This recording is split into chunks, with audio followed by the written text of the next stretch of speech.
Dead silence. Oh, we have one guest.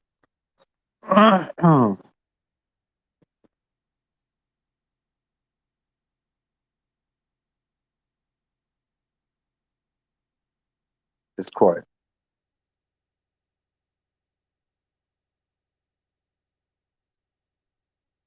MJI, what's up, buddy?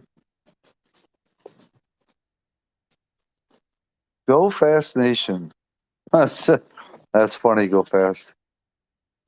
Do I have to prove myself that it's prove to you that it's me?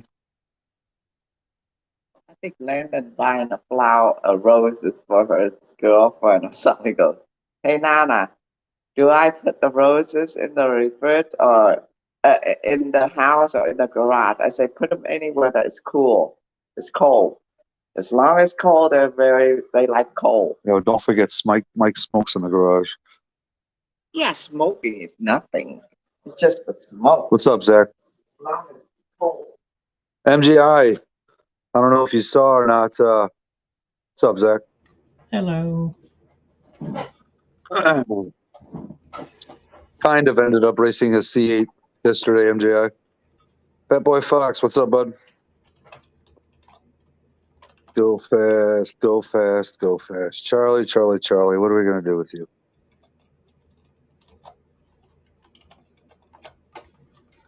He's like, what do you mean do with me?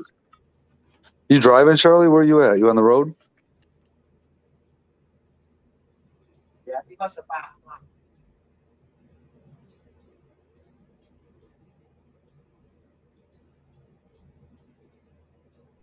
MJI said hello. Kim. That's the one that had Isaiah, the little son. Kim. She's got her earphones and she can't even freaking hear me. I swear to God. MGI, she was just 3 feet from me and literally in my eyesight. And I tell her you said hello, and she's got her freaking earplugs in and didn't hear a damn word. Ignorance is bliss, I tell you. Oh, you're still, what the hell are you not on this panel for, you schmuck? Get up here. Go fast. You're home from the store. You got nothing but a Russian drink in your hand. You're doing nothing. You're a lazy son of a bitch.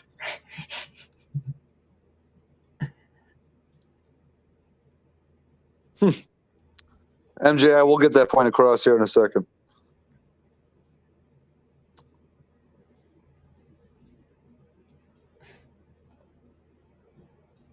Yeah, it was. If nothing else, it shows some good polls, MJI. And it actually started because Mark 91LX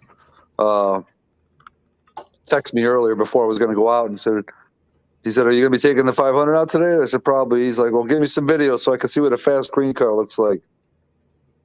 There he is, the Russian cosmonaut. Good for nothing, folks, but he looks like a freaking, what do they call it? Minion, that's it. Hey, what's up, Big Block? Rails for Rye, what's going on? Stupid Fast truck, C8. But yeah, that's what Funky called me, Stupid Fast. He called me a C8 bully. Can you imagine that? And he's sleeping right now, so he probably won't even watch this. But you're just a bully. Yeah, and it's funny because he's always telling me that it's always the bully that accuses other people of being the bully.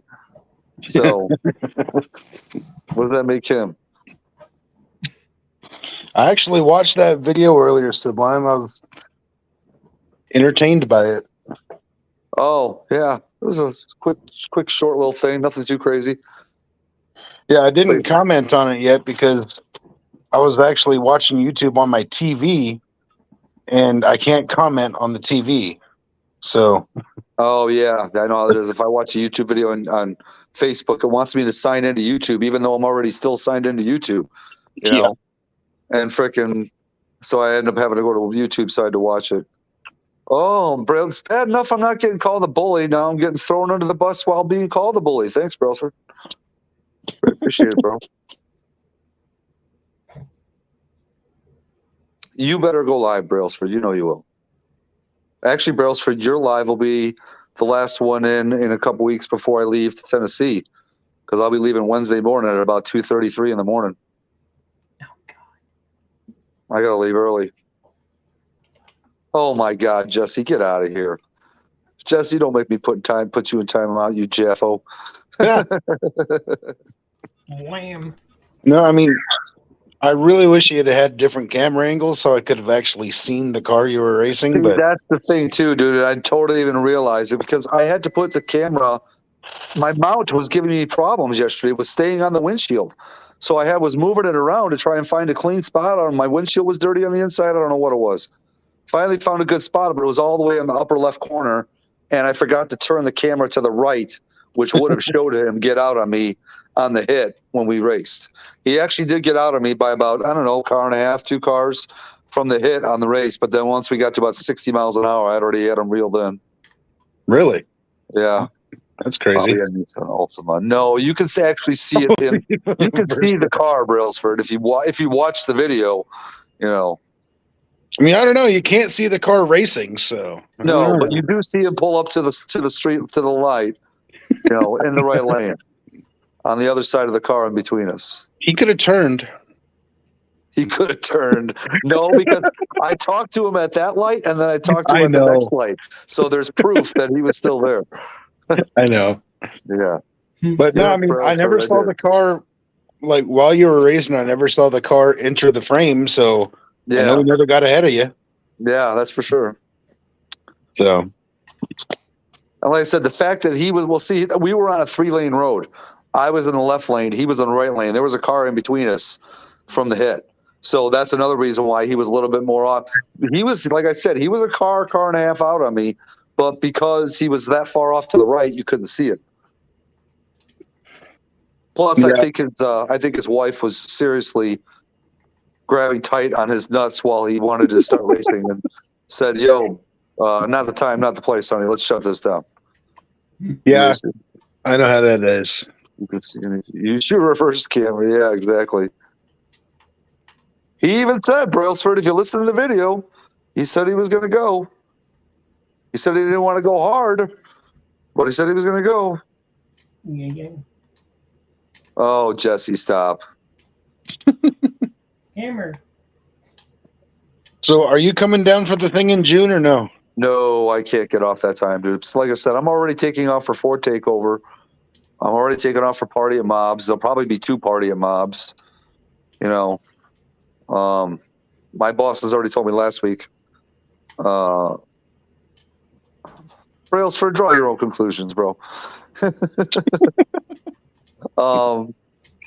So yeah, like I said, there's already 3 places I'll be going to this year. So, I got you. Hey, I can only make one, so and June is, you know, really when my company needs me because that's when we're really starting to get busy.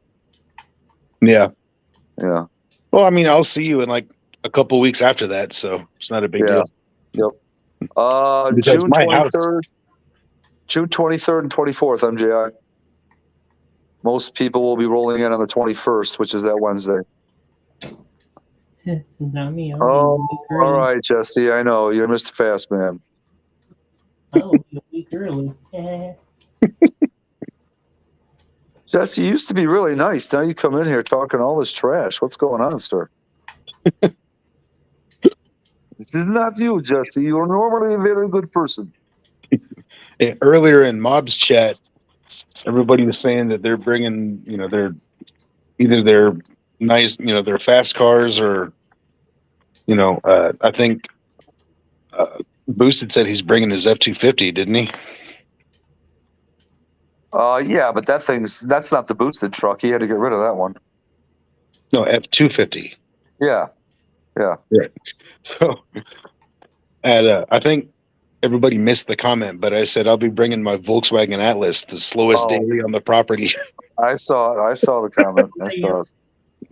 It's like, yep, I'll have the slowest daily on the property. Well, no, except for the Mob's media van. Oh yeah, that actually may be a good race. No, it wouldn't be. Telling you, dude, that intake woke that thing up, man. We had 5 people in that thing, and that thing was still, accelerating fairly decently. Well, I mean, I'm sure at one point there will be an opportunity to play around and do something stupid. Yeah. One way or another, it always surfaces to the top. Oh yeah. What's up, Michael? How you doing, sir? What's going, Mike? Oh, Kim? I forgot. I told you when you were standing here, but you didn't hear me. MJI said hi. So did Go Fast. And so did Charlie. Go But you Fast missed that said hi. comment. Yeah. She says hi, everyone. Yes. MJI is the one that had that awesome son, Isaiah. Remember him?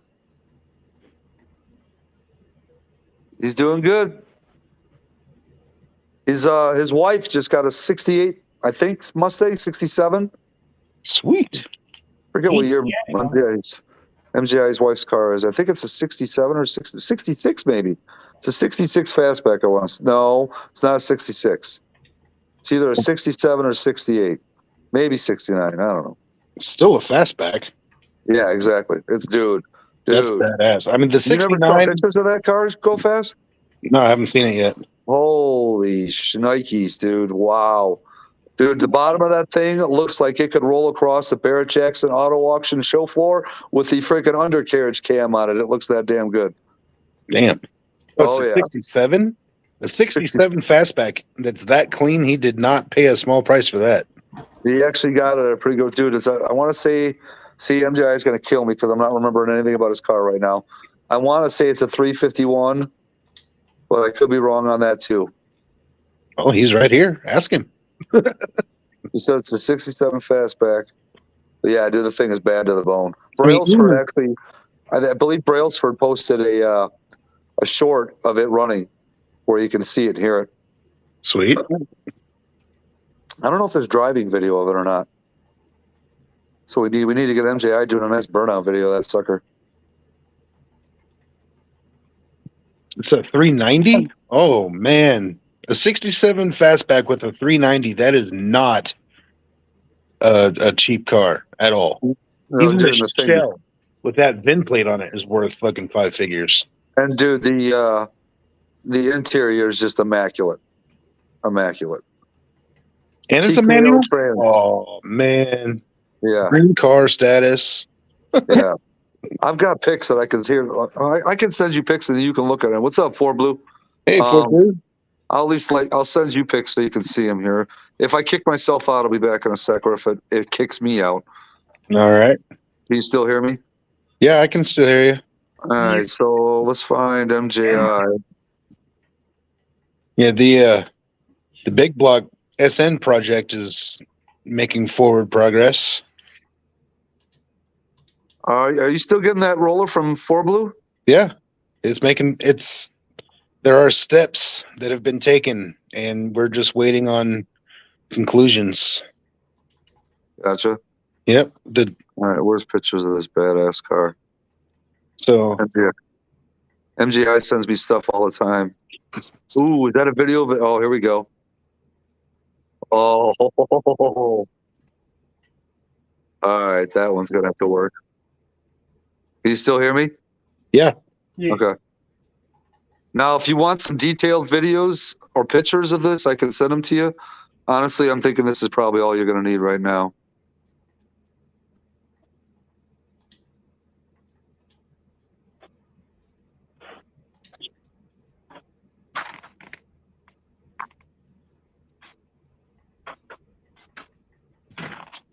Say hi, Mrs. Go Fast. Hi, Mrs. Go Fast. Say hello to the group. Hello, group. Hello. You just get my text? Yeah, let me take a look at this. Hang on. Oh, Some lime. Oh, really? Now you're gonna join that? man, that thing sounds good. Yeah. And like I said, you should see the inside, the undercarriage, as clean as it gets. I'm jealous. We have a guest. Oh boy, it's everybody's favorite peckerhead. Hey, Salty. What's up, guys? How y'all doing? Hey, I sent you a comment in Mob's live stream earlier, but you apparently didn't see it. I broke my phone, and I need you to call me or text me or something so I can have your number again. Okay, buddy. I'll do that. Yeah, I would lost all my contacts. Why you want to go break your phone?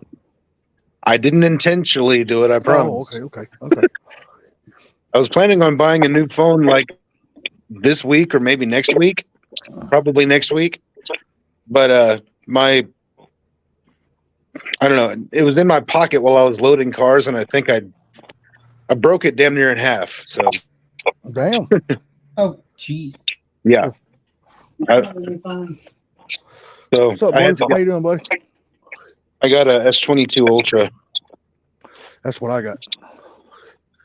I like it. Hell yeah, me too. Hell yes, Mike, it does. It belongs in the damn museum. Yeah. Is that me breaking up or is that him?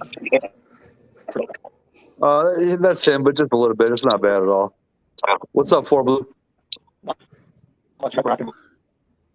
Oh, that's 4Blue. That's the one breaking up. Oh wow, yeah, we Okay. couldn't hear you at all, Yeah. for good. Yeah, 4Blue. You sound like you part of the damn Chinese mafia.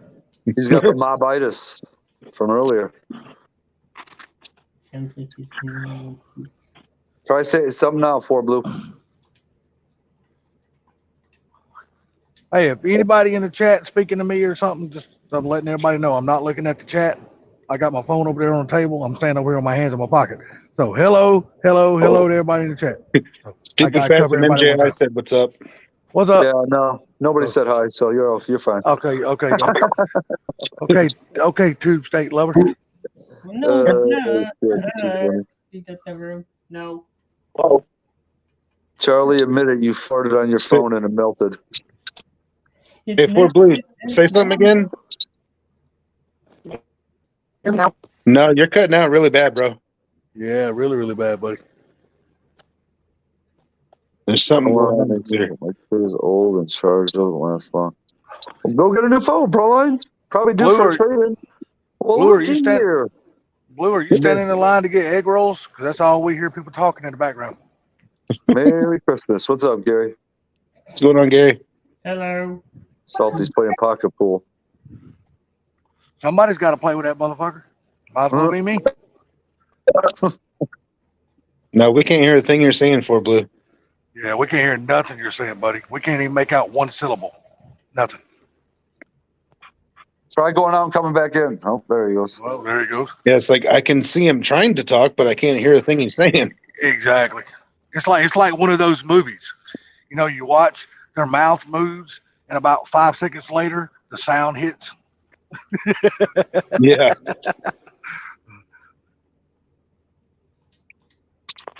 Oh, Yeah, I'm liking this S22 Ultra so far. I'm just really upset. I love mine, dude.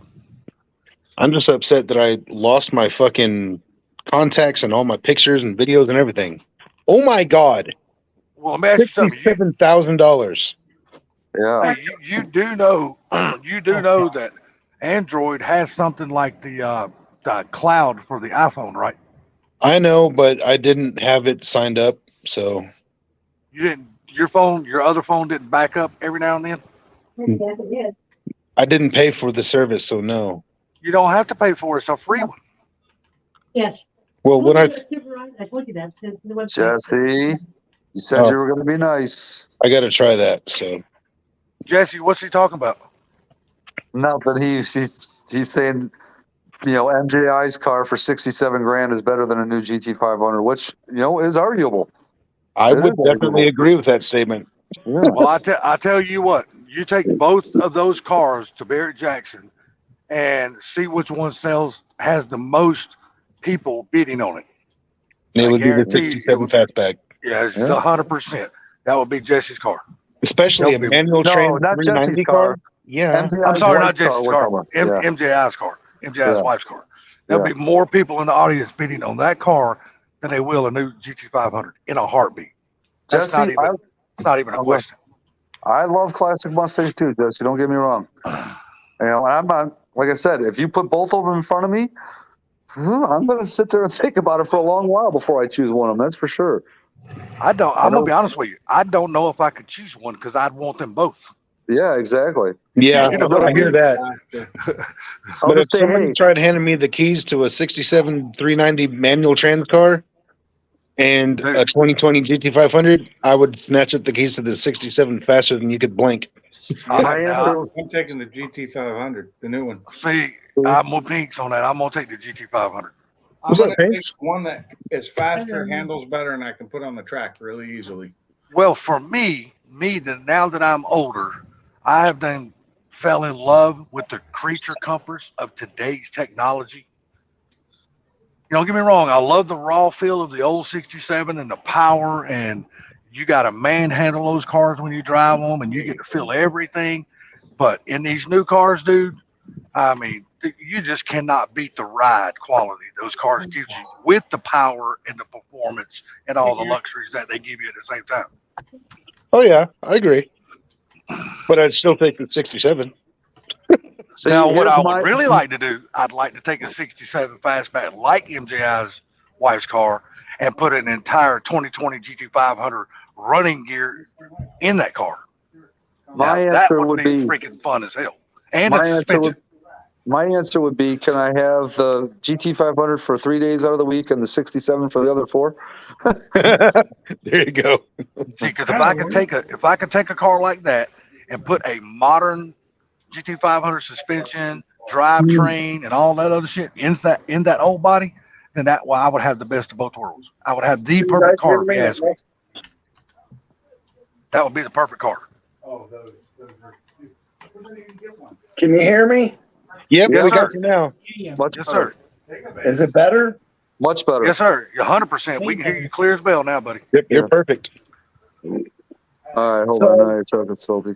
Did you finally go feed your mice? Oh, whatever. So, you guys were talking about the car that Go Fast wants to get from me. Yeah. Well, when I ran the title lady said that I can't sell it, or the only way I can deal with it is I have to tag and insure it in my name. And then I'll Okay. have a title. That's it. So Okay.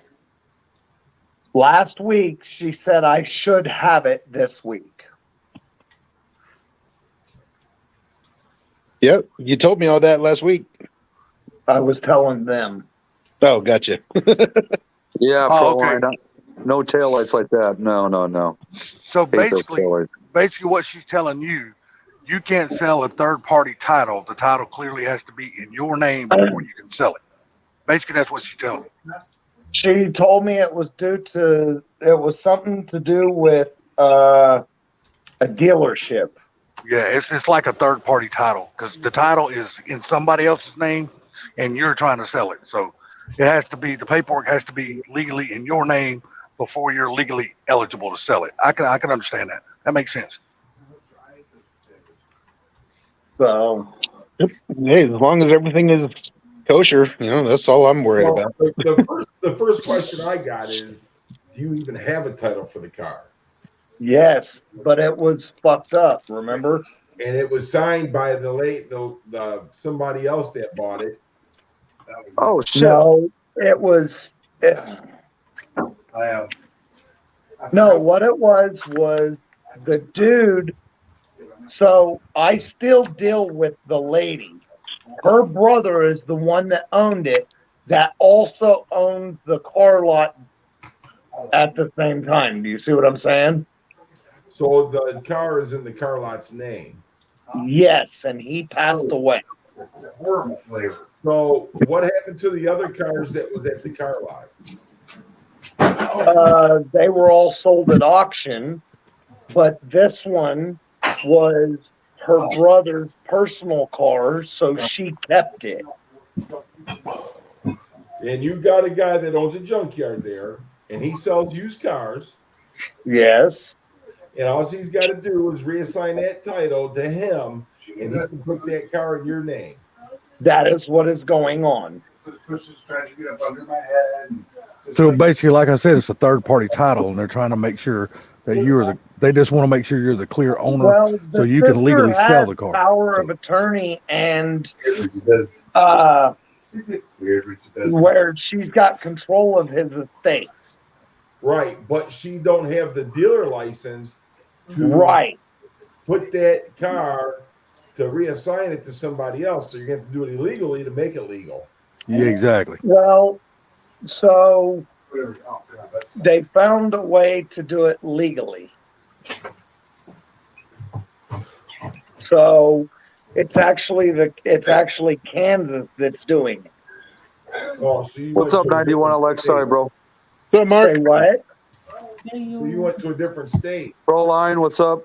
Not sure if I said Well, what's up I'm to in you. Fluffy, what's up? Kansas. Hang on a second. So basically, is what's happening is that so the state of Kansas is going to reassign the title.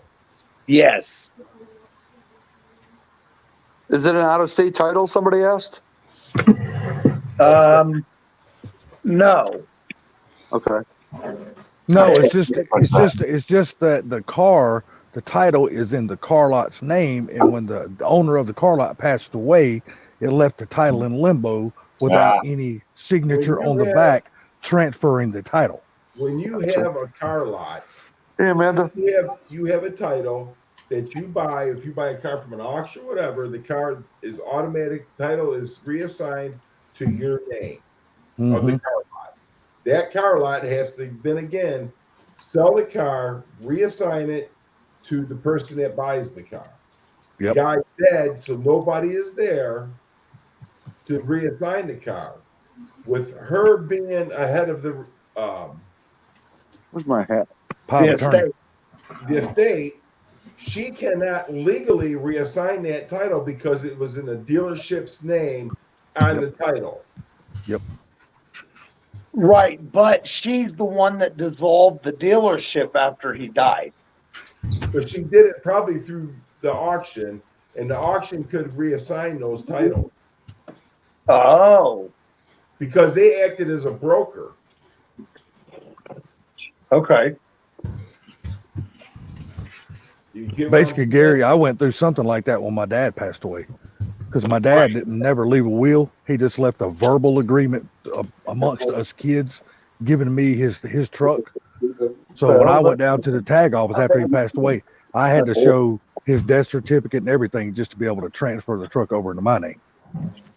It's basically the same damn thing. No, it's not, because it was in your dad's name. It wasn't in a car lot's name. Well, true. You didn't have to have a license for that. No, I just had to show his death certificate. Me having a license, I can reassign that title to another car lot, but I can't sell it to an individual because I don't have a resale license. Okay, I see what you're saying. You see what I'm saying? So I can act as a broker, but I cannot sell vehicles by reassigning it and taking it to the Secretary of State, which is what we call, most people was DMV. Yeah, the DMV.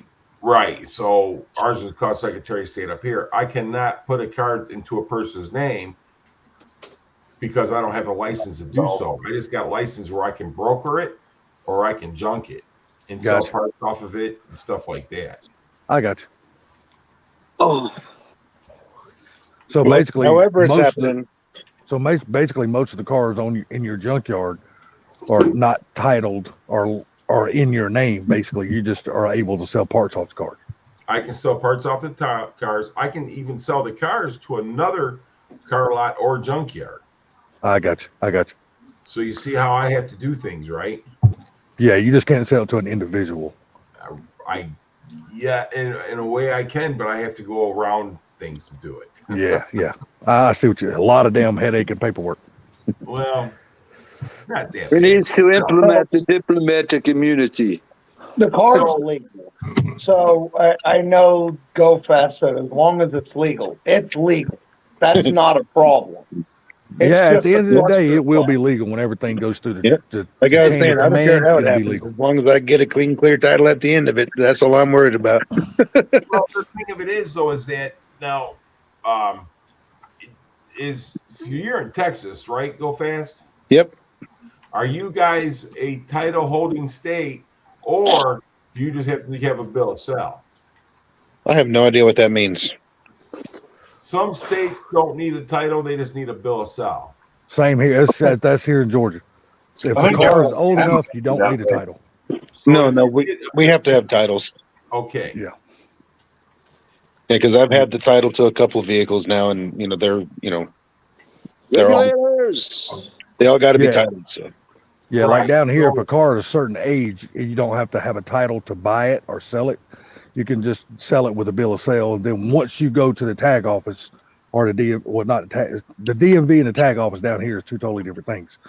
You go to the tag office to buy your little sticker and put the thing in your name. DMV is just basically for your driver's license. But once you go to the tag office, at that point, once you have the bill of sale and it's all signed and notarized and all that stuff, then they will give you a title. Yeah. See, our At that point. Secretary of State. Okay. doesn't matter. That's what it is, big block. Okay. Well, hey, y'all, Wait. I'm gonna eat.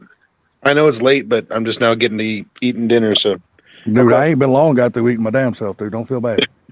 I will chat y'all up later. All right, All All John. right, bud. Take it easy, Go Fast. Later, y'all. So, go fast. Oh wait, go fast. Ah, Too late. shit. He's gone. He's Damn probably it. might be still in the chat. He went so fast, he was Go Fast. Yeah. He don't have that name for no reason. Big Block. Do you know how far you are from Go Fast down in Texas? Where did he say? Oh, yeah, I think he's coming back in here for a second. He did. He heard me. Okay. What? Do you know how far you are from where Big Block 402 is? Go Fast. Where's Big Block 402? Arkansas. Okay. What part? Big Block. What part of Arkansas are you from? He's somewhere where he's got a mailing address. Just smile once in a while. That's all I can tell you. I've never been to his house. I've just been working a lot, babe, and I've got a lot going on. That's I why think my he's- smiles have been low. I He's think 7 hours from Dallas. Yeah, So I think then he's- he's okay. I'm okay. 9.5 from me, because Dallas Okay. is 2.5 hours from me. All right, Big Block. The only reason why I ask is Mob is going down to Texas in June to visit Go Fast. So Thank you. I didn't know if you wanted to maybe see about hanging out with them. I guess there's going to be. I think David Martin's going to come up, and maybe Primo. We'll see. Maybe T. Yeah, maybe T. Yes, please. Yeah, Okay. it'd be a little bit of a drive, but yeah, it's All right. 9.5 hours. Go eat your dinner. I know you're hungry. All right, y'all. Have a good night. All right, man. Take it easy, buddy. Later. So yeah, as long as they got that going to another broker or whatever, then they can get that title put right in your name. Then you can sell it and do whatever you want to do with it. Right. Gary, I was going to ask you, did you see SRC's video tonight? No. Or I'm sorry, the old man's garage video, his dad's. No, I have not. No. Dude, they bought a sweet ass Mustang GT, Oh yeah. and it is all forward powered with a big ass turbo on it, and it's a street car. Nice. Scared the shit out of the old man. Oh yeah. Yeah, he was driving it. Billy was sitting in the passenger seat tuning it, and looking at everything when he was making the little hits on it. As soon as the car switched gears and it started lighting up the tires, the old man grabbed both hands on the steering wheel like, "Oh shit, that turbo is hard." It scared the shit. He let out that bitch in a hurry. He goes, "I'm starting to see why y'all like turbos so much." He goes, "This shit is addicting." Yeah, you get a car set up right on a turbo, dude. You start in, that thing kicks in, buddy. It's like slapping yourself in the chest. Dude, it was just on a pump gas tune, and this old man's like, "Oh my god, I cannot wait to see this thing on like E85. This thing is gonna be nasty." For On a Blue, you pump- know the answer to that question? I wasn't even paying attention. On Anyone pump gas know what tune. 351 girdle works? A 7-quart Wieland Fox body 7-quart oil pan. I kind of want to use the Canton girdle. I don't know about that fucking oil. I know nothing about that oil pan. Okay. Gary, you know But anything about it? I have a Moroso pan, and they 2 or 3 different ones, both fit in my pan. Shit, I love the What Moroso did you pans. say? The pan really shouldn't make a difference, just as long as it goes onto the bottom of the block and it gives some. Right. It's a pan. good seal. I love the Moroso pans, man. I ain't gonna lie to nobody. Yeah, you just got to have the clearance. That's all. Clarence. Roger. Victor. I think the hamburger pan or whatever the fuck it's called, I don't think it fits any girdles. Which one? The hamburger? Oh, The one that splits. Yeah. Yeah, that car is only on a 93 tune and it's already run 560s. And they don't even know what the horsepower is in that car. I So was like, and it's got the same build that Car Mob is doing to his car, 331 stroker with a turbo. You see what Stupid Fast said? Mark What's today as a day in history. Poor Blue didn't know. we didn't know. Oh yeah. What did they do on the old man's garage? Stump the chump. I guess the stump got chumped today. Well, but look at poor Blue's look at his face. He's like, I didn't get stumped on nothing, motherfucker. What the fuck are you talking about? I've actually never heard of a Wayland oil pan, so A Wheeling oil pan? Wheeland, isn't it? Yeah, Isn't that how you say it? Wheeland? Yes, No, just like it's an Wayland. intake and just like a. Wait, Poor Blue, how are you saying it? Wayland. I thought it was Wheeland. Who's right here? Where the hell's There's the L? first off, there's no Well- fucking L. I thought there was an L. No, he spelled it There's wrong. no It's a Wayland. It's a Wayland. That's what I thought. He spelled it wrong. Okay. Hammer. Ah, I personally have no knowledge of that oil pan. I've never used one of them. I've had one before, and it should be fine. It's very much like the Moroso pan. It ain't much different. Like I said, it's just a clearance issue. So I'm That's it. you see, I got this car with no title. And the only way to get it is more cowbell. I've gotten plenty of titles for cars without titles. Oh yeah, me too. I'll make you a title. Cost you $50. Me too. Dude, I remember back in the day, man, back in the 80s, early 90s, you can go get a title transfer and everything for like damn $18. So Can't do that shit no more. Mach 1, Yes, sir. an antique 1980 Fox body. Can you get a title with just a VIN number? Oh, I probably could. Where's the Is car it from? Wayland? I thought it was Wayland. I Uh, could have sworn I it was don't Wayland. know where the car's from. I could be thinking of something different. I know where it's been for If the car- 25 years. If I can get a bill of sale, because it being out of state makes it a little harder. So I need a bill of sale, and I guess I can get a title. Well, I can write you a bill of sale. Well, then I can get a title. I was waiting for that. It's a 1980 Capri Turbo RS. Okay. Ooh. Interesting. Is that the one you got from Big Block? Yes. Oh, okay. Okay. But Speaking of Big Block, dude. I checked that- here. Oh, go ahead. Go ahead. I checked here and they said it's not old enough to get it on a bill of sale here. Huh? What part of that didn't you understand? I mean, I get that, but I'm just saying that's kind of So- crazy because in here in Georgia, anything 25 years or older, you don't need a title. All you need is a bill of sale. So No, it's my this question ain't to Georgia. you is, Oh, my well, question true. to you is, do you know anybody that has a police tow yard? No. And Big Damn Block, it. that post that he posted of that wedge car idling. Oh my God, dude, that thing sounded beefy. Man, that car is either 42 or 43 years old according to the build date. Damn, they don't consider that old enough. Did you see that post, Gary? That Big Block posted? No. It's on Instagram. That wedge Dodge car that he had just idling on a trailer. Man, oh man, that thing's Stupid got fast. They just passed a law here January 1st that it has to be 50 years old to get to be able to get a title with the bill of sale. It's all Yeah, about every money. state's Sounds different because Michigan, it's got to be 25 years or older. Yeah, same here. Yeah, same here. In leftist Kansas, it has to be State, 50. it only has to be 25. Or I'm sorry, 30 now. It's 30. They changed it before I moved.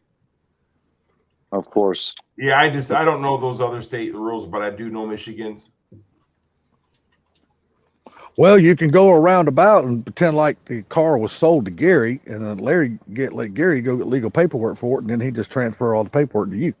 So basically, the thing of it is, if you knew a tow yard, they could get you what they call up here in Michigan a TR-52, which is like a title. You just take it in and you have it put in your name.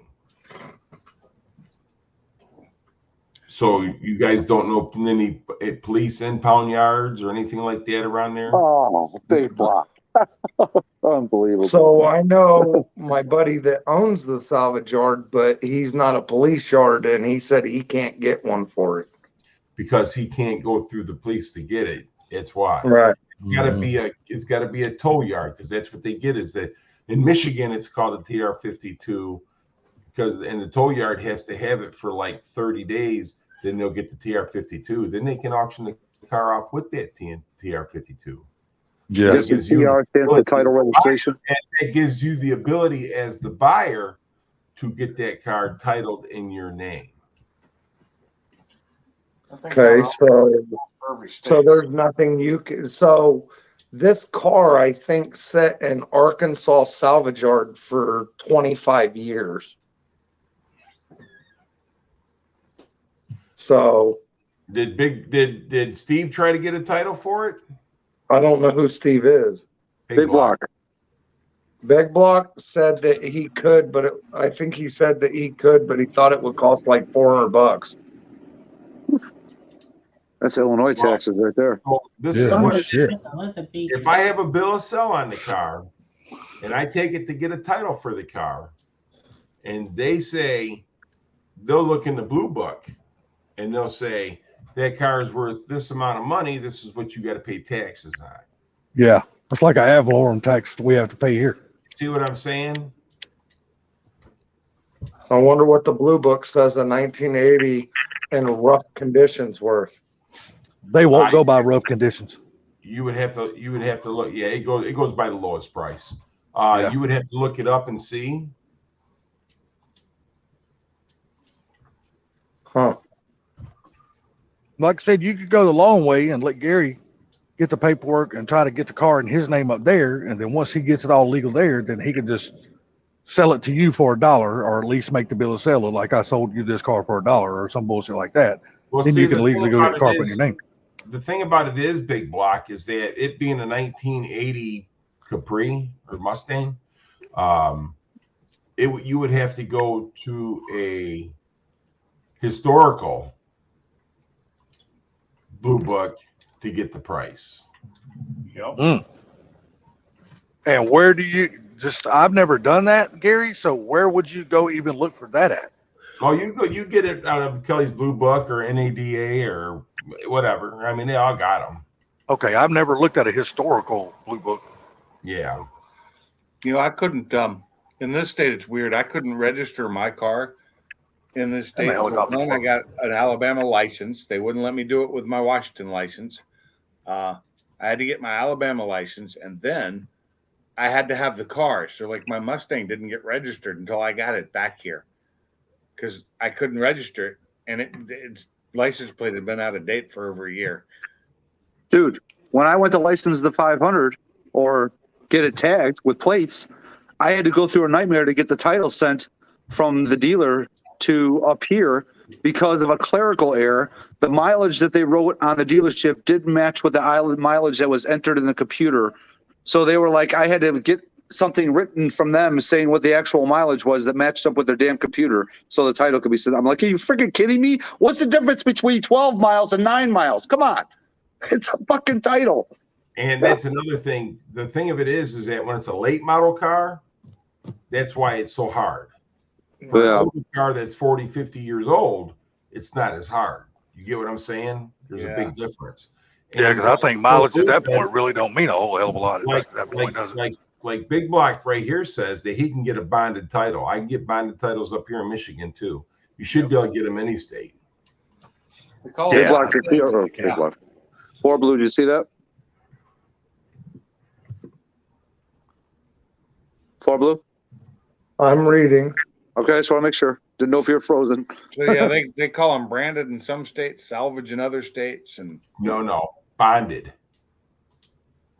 Not no, branded. what's the difference Bonded. between what's a bonded title exactly? You have to just like you're getting out of jail and you got to pay a bond to get out of jail. Yeah. That's a bonded title. Okay. Sure.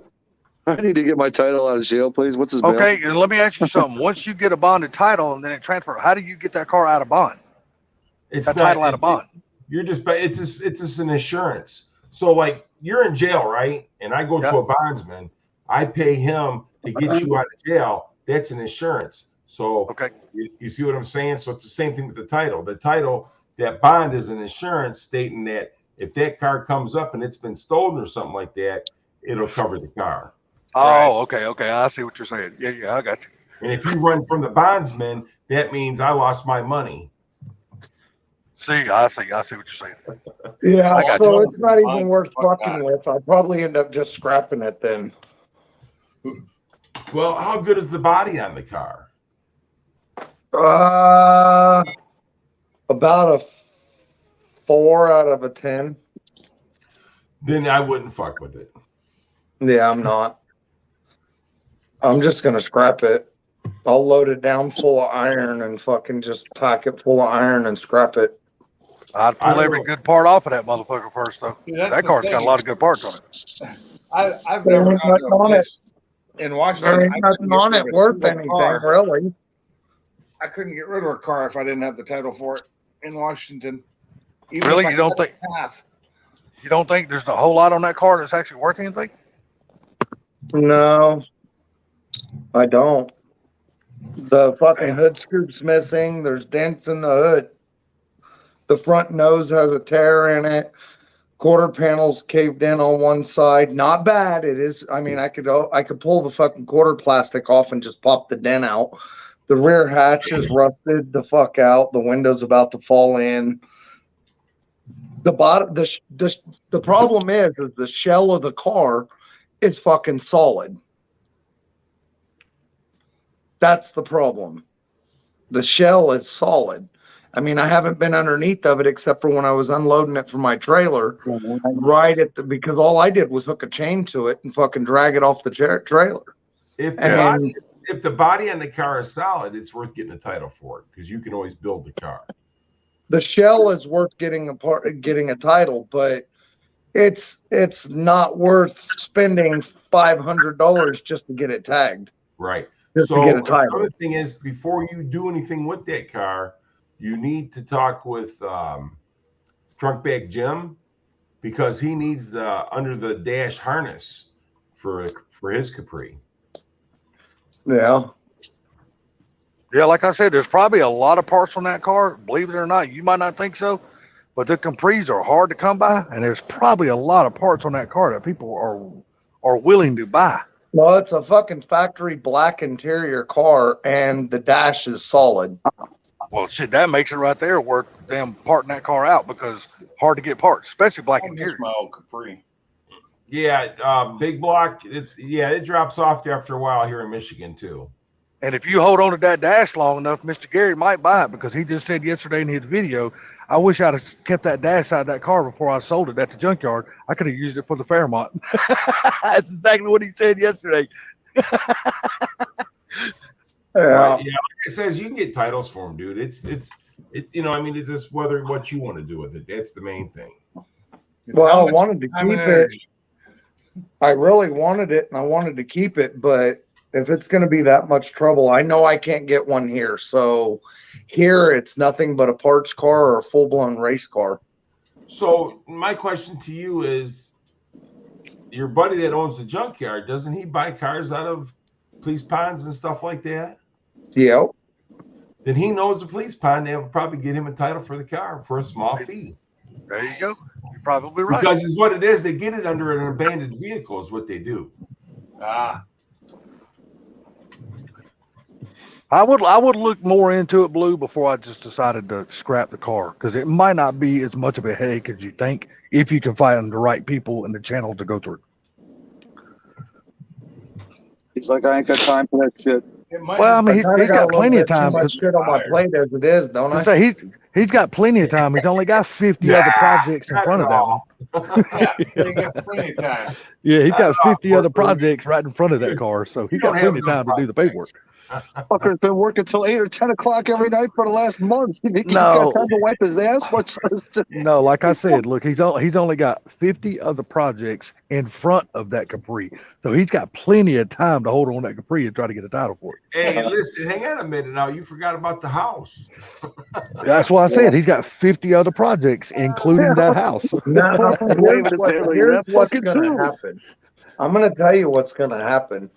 I'm probably going to pull the fucking dash out of it and the armrests and the door panels and maybe the manual windows. And I'm probably just going to run the bitch through the fucking crusher and smash it, because the 4i dash that is solid and complete is worth something to me because of the fucking my GT500 car. I've been wanting to put a 4i dash in it anyway. I'll probably just run it through the crusher and get $100 out of it and just be done, because I'm going to run a couple other ones through the crusher. I am getting a title this week for the fucking 84 GT. I'm probably going to rip everything I want off of it for my GT500 Fox, put all the parts off the GT500 Fox back on it, and then I'm going to sell it as a roller. And if somebody doesn't give me what I want for it as a roller, I'm going to run it through the crusher too. Because when I go to this new house, I'm not taking everything. I hear you, man. I can't say I blame you. What's scrap going for down there for car bodies? 180 a ton. Really? Dude, up here it's $62 a ton. Damn. For car bodies. My question for you, Blue. You can actually scrap a car without a title. Sure can. I'm so not used to that. I just had to recently, like, I sent off of an affidavit of a release of interest on a car that was titled in my name last, and my son lost the title when I sold it to him because he's an idiot and never transferred it. And then he sold it without that title. And then the guy he sold it to just used parts off of it, wanted to scrap it. But to scrap it in Washington State, you have to have a title. You have to have a title to scrap it here too. Yeah. It's just, you just have another one with the title and you put that one inside of that one. Well, the thing about it is Big Black says they scrap cars down there without titles, but Big Black, what years are those cars? See, that's the thing. If it's a late model car, you ain't scrapping it without a title. What is considered? I have to ask, where is the cutoff for late model? What can 25 years? 25 years or older here. 25 or newer is late model. Here it is in Georgia. So, because I always knew it meant newer cars, but I never knew how new. It's like here you could scrap a 98 model. Because now at 98 it would be 25 years old, so now you don't have to have an emissions or nothing like that here. So Big Black, you can take your new Mustang and scrap it. So going to this new house, I'm not taking everything. I'm gonna take about half. So you're gonna start whittling down your collection, huh? Well, Barbecue Mike's supposed to be getting one. Go Fast is supposed to be getting one. I'm gonna scrap the Lincoln and I'm gonna scrap the Capri. So that's 2. That's 4 that are gonna be leaving. I'm probably gonna scrap my tow truck. And then there's a good chance I'm going to scrap my 61 Econoline van too. So hang on a minute. Hold on. So Big Black, you can take a brand new car and run it across the scales and scrap that car for $150 a ton with no title or no paperwork. You ain't doing that here in Georgia. You go to jail here in Michigan that quick. Yeah, your ass ain't. You ain't doing that here in Georgia, Jack. Here It you're ain't going to happening. jail too. Yeah, you ain't doing that shit I here. ain't never heard no such thing in my life. Yeah. See, here you used to be able to, but then there was too many people. Well, so I know of one of the big ordeals that fucking put a stop to it. So there was some thieves here that were running around stealing cars and stealing stuff and running through the scrap iron. Well, they couldn't catch them. They were having a hard time catching the individuals. Well, they finally caught them, and then the way that they caught them was that there was a combine, and you guys can look it up. It was all over the news. A big fucking combine that you had to use a semi truck to fucking haul. Yeah, combines down what they in use in the damn fields and stuff like that. I don't Down know in, what combine is. yeah. So down in Oklahoma, some farmer worked late and forgot his key in the fucking combine, and these thieves fucking stole a semi truck, stole the combine, and brought the combine to Wichita and ran it through the crusher. Damn. Yeah, Oh, God. That's and a that's big, how they caught him. that's a heavy motherfucker too. I bet that motherfucker Oh, brought some money in yeah. scrap. Yep. Especially if that I motherfucker don't full know. of corn. I don't know how much of it was the setup and how much of it was just luck that they caught him that way. So I just know it was all over the news. It was a ring of car thieves crushing stuff, got caught crushing a combine that was stolen from a farmer in Oklahoma.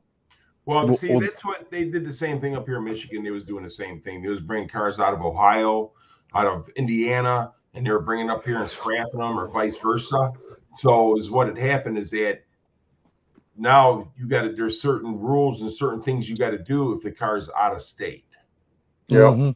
You see what I'm saying? If you take a car across the state line here in Michigan and go to Ohio and not have a title for it or something like that, you can get put in jail. Oh yeah. The way they stopped that shit here is years ago, people were stealing cars and they were cutting them all up with damn sawzall and packing that car they cut up inside of other shit that they were going to scrap. And when they run it through the damn scrap, what they would do, the dumbasses ran the part of the car where they cut the VIN number off. They also put that in there, and then that's how they find out where the cars were going. They found out the cars were being cut up and scrapped. But if the people would have been smart, they would have never put the part of the car that had the VIN number inside of the other car. Nobody would have never been the wiser, but the dumbasses left the VIN number in there. That's how they got caught. Well, I'm just gonna send some cars to the scrapyard and be done. I'm taking my Roadrunner. I'm taking the GT 500 Fox. I'm taking the Fairlane. I'm taking the Comet. I'm taking 3 coupes, and it'll probably end up only being 2 coupes. And then I'm taking my brother's 2 cars temporarily. I don't know if that's going to be a permanent thing or if it's just going to be a temporary thing. It could be a longer term thing if he was actually going to come work on them, but if he's going to just be storing them here, then it's going to be a very temporary thing. So Michigan State University had a shooting. Really? Isn't that where Carmine works at? Yeah. Holy shit. I'm sure the lefties are directly involved. Well, that's who. Where? On campus or what? According to what he said, that's who runs that whole college is the lefties. No, I'm talking about the fucking Biden crime family trying to get it to take our guns away so they can bring China in to take over. Oh, they're already doing that already, brother. Did you see Mike Hall's last 2 comments? No, read them out to us. He said, "For Blue Gauge, I will have 3/4, if not more, of the money for the car this Friday." Oh, there you go. Show me the money. No, I don't want his money. I don't want not a penny of his money until the car's done. No, I didn't tell you. I didn't tell him to send you the money. I said, show me the money. Remember the movie? Show me the money. Say it. Say it. No, I want to hear you say it. I'm I'm not like gonna Blue. say it. I'm like Blue, man. I don't take nobody's money, man, unless Nope. I'm ready to That's sell why I'm giving something. them the product. Yep, I'm just like that. Just keep your money, hold on to your money, and when the day the car's ready to be sold, and that's Well, when I'll there's take your money. multiple. There's multiple reasons. One, he drives down here and he doesn't like it. Now I've got to give him his money back. I'm 3/4 of the way done. He changes his mind. Now he wants his money back. I'm halfway done. He wants to change shit. Then, you know, Oh, Really? I 100% agree with you, buddy. But I tell you what, when you get that car done before he makes that drive, I was sending him a shitload of pictures. I'm like, look, this is what you're getting now. Let me know before you start heading this way. But this is the car right here. You know, make sure this is what you want before you make that drive. That I sounds gotta- what you just described sounds like what Dan through Phantom Works goes through a lot, where people give him cars and then 25% or 50% into the build, all of a sudden they want to change this or change that. Phantom they're Works, already that- putting it for one. I'm sorry, but that dude deserves every piece of shit he gets. I can't stand that motherfucker. You don't So- like that guy? No, I cannot stand that dude. Assholes usually like each other though, bro. I thought you'd be besties. Dude, but he's the king of the assholes. He's the fucking king of the assholes. The problem is what I don't like about this guy is somebody takes their car to him, and instead of him building what they want in their He dream, tried to talk him into he other stuff. turns it around and to build for them to build it the way he wants it to be Yeah, built instead I of know. theirs. I can't stand that shit.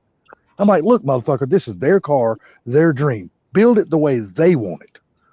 They're the Oh, ones I'm got to live with paying this car and be If happy. I'm paying you for a car, you're gonna build it the way I want it, Yeah, have you ever watched that show, Gary, called Phantom Works? huh? Have you ever watched that show called Phantom Works? Yes. That dude is such a fucking prick, dude. I can't stand that dude. What do you think about that show, Gary? So- that guy. But let me tell you something about that dude right there. He could give a fuck less about you and what you think. Exactly. Only thing he gives a shit about is that car. That's how I feel. You get what I'm saying? Yeah. He gives a fuck less what you think. He just cares about that car. And then when that car leaves his shop, it's gonna be freaking the way it should be. But the problem is, at the end of the day, like I said, if you ever sit down, if you watch him sit down at the table with whoever it is that owns that car is bringing it to him, dropping it off, they'll sit there and explain to him how they want the car. This is the vision I see for this car. Well, by the time that interview's over with, he has done talked them in to building that car in his vision instead of their vision. But this is the thing, though, Salty. All they have to do is get up from that table and walk out and go somewhere else. Well, I guarantee you, they're getting a little bit of kickback on the other end from the TV studio, whoever's producing that show, to allow him to build that car the way they want to. And Because that's there the ain't no thing. way that motherfucker would build it. When I If take I- my car there, he's gonna build it my way. If I took my 70 Mach 1 there, when I picked that car up, I want it to be as close or better than what it came from the factory. Well, of course, 100%, but I still want it to be my vision of what I see, not his vision of what he sees. And who are we talking about again? This dude named Dan from Phantom Works, that damn TV show called Phantom Works. You ever heard of it before, Blue? He's a fucking No. prick, dude. I like graveyard cars. Look Oh, it up yeah. on YouTube. There's probably an Graveyard episode on Cars YouTube. used to be really good, man. I loved him when that show first come out. Yeah, but then now his it's whole- freaking. Dude, it's all about TV and the drama. Same Yeah. damn thing that happened to damn what was that dude in Texas, Richard Rollins show, whatever his name is, Fast and Loud. Same thing Dude. happened to his show. I just watched a partial episode of Graveyard Cars last night or the night before, and it was so bad. He had like the B grade laugh track like Ant has in the background of his live streams using on his TV show. I'm like, what in the hell am I watching here? Yeah, Is this see, put together by an 8-year-old? yeah, you lose me when it comes to shit like that. I Yeah. just like to check out the cars, so I fast forward through it when they're actually messing with the cars, and then Yeah. I'll fast forward back to the point to where they're actually Ooh. messing with the cars. Oh, Blue, I got something for you. Okay, hold on. I forgot about And this. you know what I really like? The show I really like is got Garage Squad. Never heard of it. Oh, dude, they go in there. These people, you know, they've had through rough times and stuff in their lives and their cars. Look at that message, 4Blue. They never got a chance to build them or anything like that. And then the next thing you know, they, I like that show. That's cool. Big Garage dog. Squad comes in there and they finish the project for them. Yep, I like that Alright. show too, Gary. I got to send this to Gary. So you can What's share But it. the shows I like the most, What are you sending What- me? one of them Two are not pictures. on TV no more. Of what? That Vega wagon that they was on that TV show to show 4Blue. Oh, you talking about I like those guys. An Iron Resurrection. Yes. Yeah, Iron Resurrections used to be a really good one. And I'll tell you another one that I really enjoy, and that's Texas Metal. Anybody that don't like that show, there's something wrong with you. That fucking dude is a genius. He is I've awesome. never even heard of it. But who's Texas the Metal. guy? Oh my God, that dude is awesome, dude. Who's the ball-headed dude that makes the Volkswagens and the bikes? He does all kinds of stuff. That guy right there is amazing, man. Yeah, what is his name? I know He's who got you're a- talking about. He's got a lightning bolt on his arm. Yeah, I know exactly what you're talking about. I can't think of his damn name, Gary. But yeah, he's Yeah, really that good dude- too. He's a Gary, bad. did you get those pictures? Shut up. And I tell you the other guy that I really liked, and that's that guy that used to be in Vegas. Is it Vegas Rat Rods? Is that the name I'm thinking about? No. Vegas Rat Rods? No. Something garage. He used to build all those damn like T buckets and shit, but he used to put diesel engines in them. No. Everything not- was a rat rod he built. God, what was his name? Everything's a rat rod, but I didn't know he put diesels in them, though. Oh yeah, almost everything he built had a diesel engine in it. There you go, 4Blue. And he's got a YouTube channel now. You know, he built that 18-wheeler tractor. He built This that is big what ass. the car looked like when they first started building it, or when they bought it at a swap meet. Look at that car, man. That is a beautiful car. That's I love nice. that car.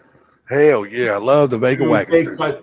they cut the floor out that car. I'm telling you, that car is going to be a freaking crazy ass drag car. God, is Where's that the the, other- name? I You got want the to say other the name of that picture? show, Wait, what? Vegas Rat Rods. Hold your horses, Sublime. Hold your horses. Jesus, come on, man. What are you freaking old over there? I am old. I am old. Somebody in the chat help me out. Was that the name of that show called Vegas Rat Rods? Don't know. No, it's not Vegas Rat Rods. There you go, 4Blue. I see it. It's got the. I like how it's got the vents in the rear quarter. It's pretty cool. All the Vegas did. And they got that car cheap too. Well, hell, they would have had to. Look at the condition. It's actually in really good condition. Most of the ones I've seen are way more rusted out than that. Oh, I agree 100%, Pinks. To get one today, dude, I mean, it's hard to get a good one now. It's Yeah, not. those guys Fine are down in one. Texas. They're down in Texas. They get those cars. Yeah. That's the best place to buy cars from is Texas, Arizona, New Mexico, California. Well, Southern California anyway. Nevada. Dude, I mean, you get cars from there, you're sure to get a good one.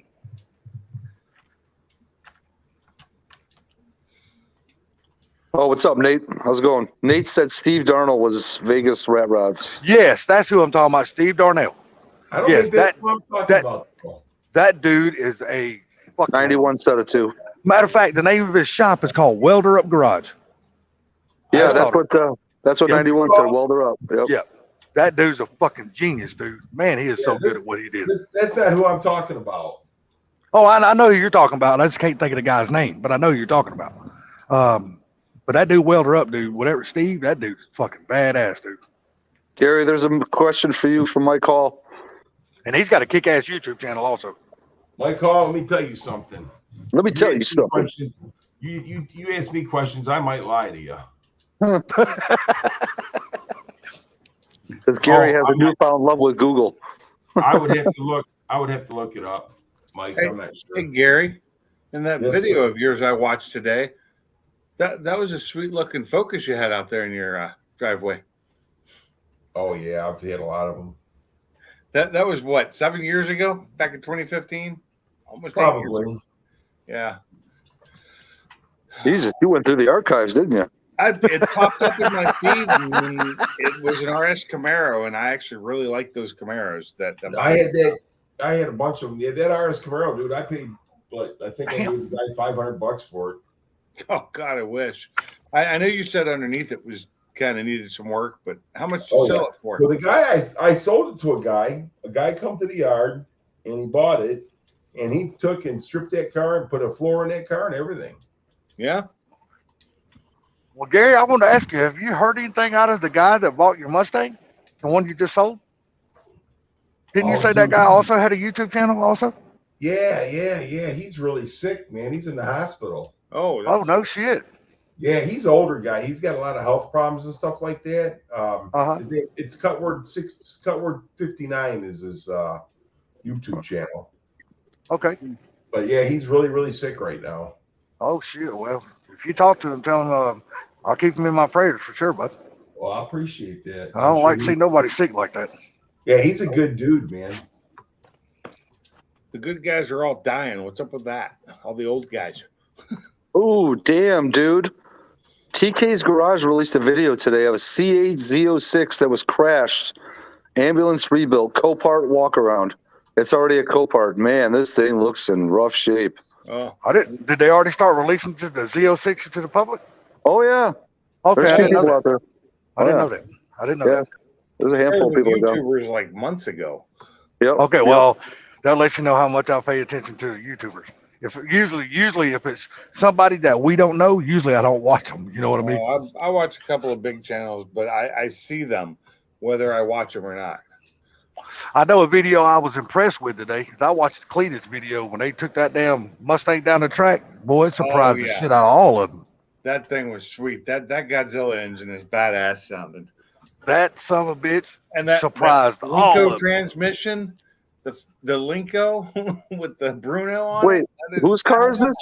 Whose car Cletus is it? McFarland. They built that damn a coupe Mustang and they put a damn 7.3 Godzilla twin Like turbo in that 80, car. 89 or 90 Fox body. Oh, with a Godzilla motor, Godzilla spot. Yeah, no, Okay. but they also put a Linko transmission like they used to use back in the day at Approach Stop. Oh, With okay. with a The 5 Linko shifters. five speed with a Bruno on it. That thing is badass.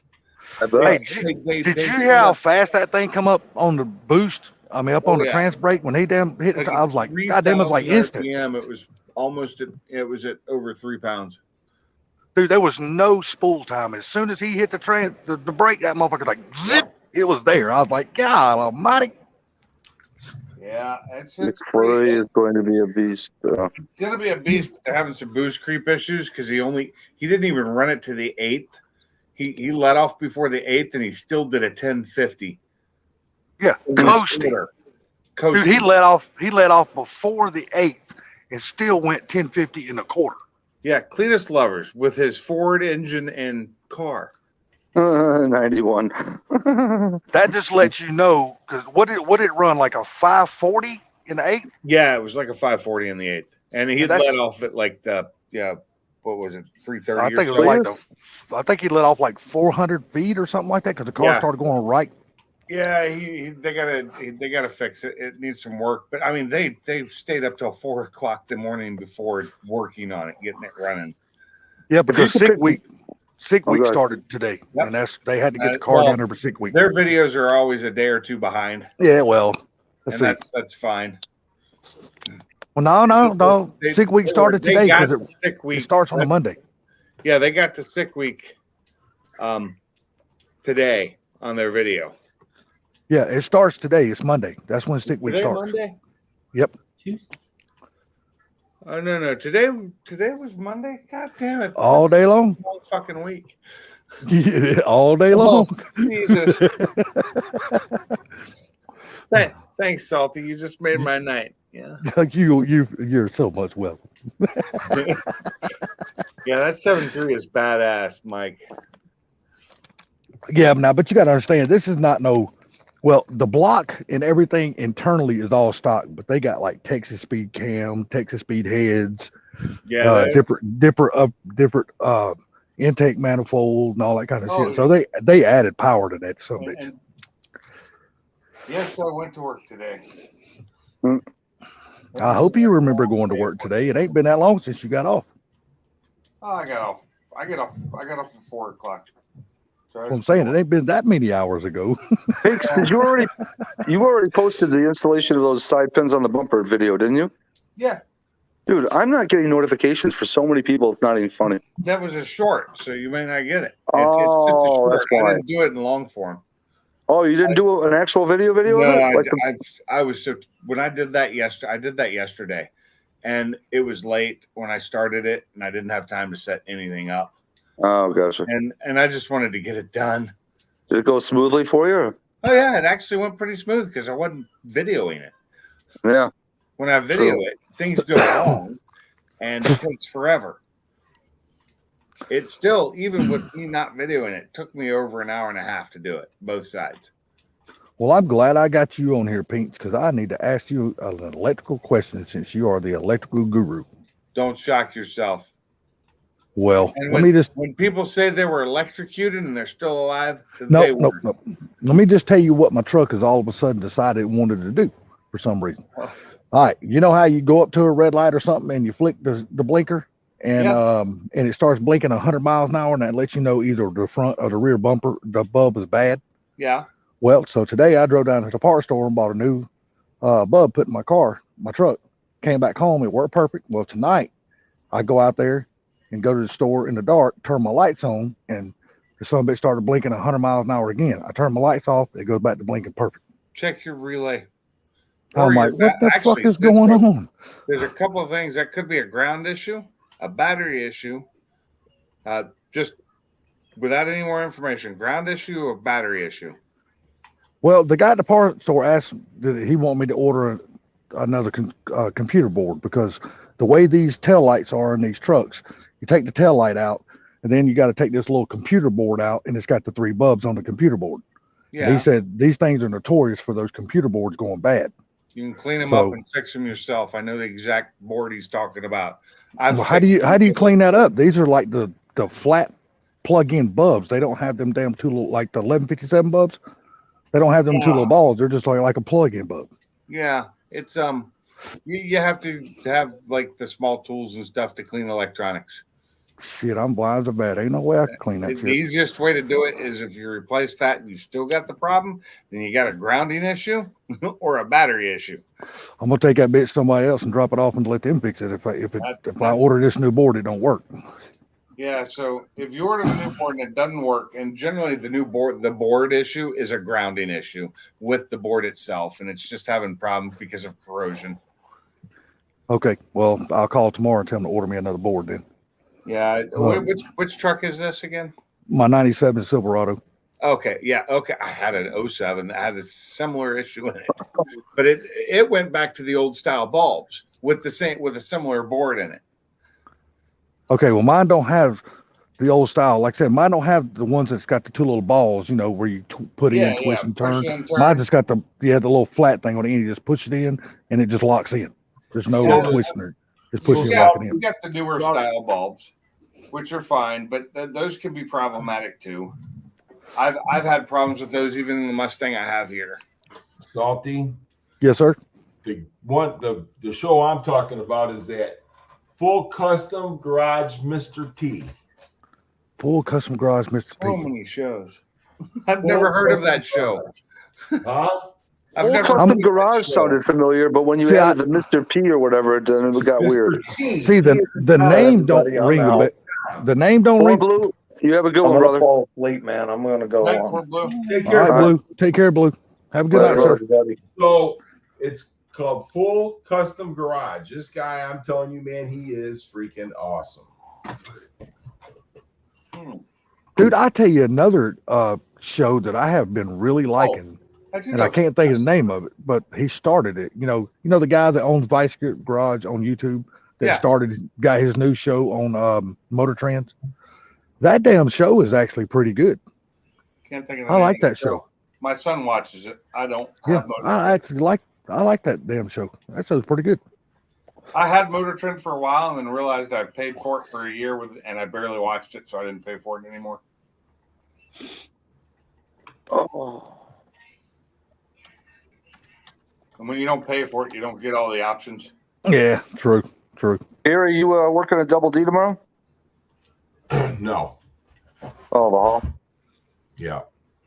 That means you got. If I worked at Double D tomorrow, I'd already be in bed. That's what I figured. Yeah, that's why I Dude, asked. if I was working on Double D's, I wouldn't be on this live stream. Yeah, wrong double D, but hey.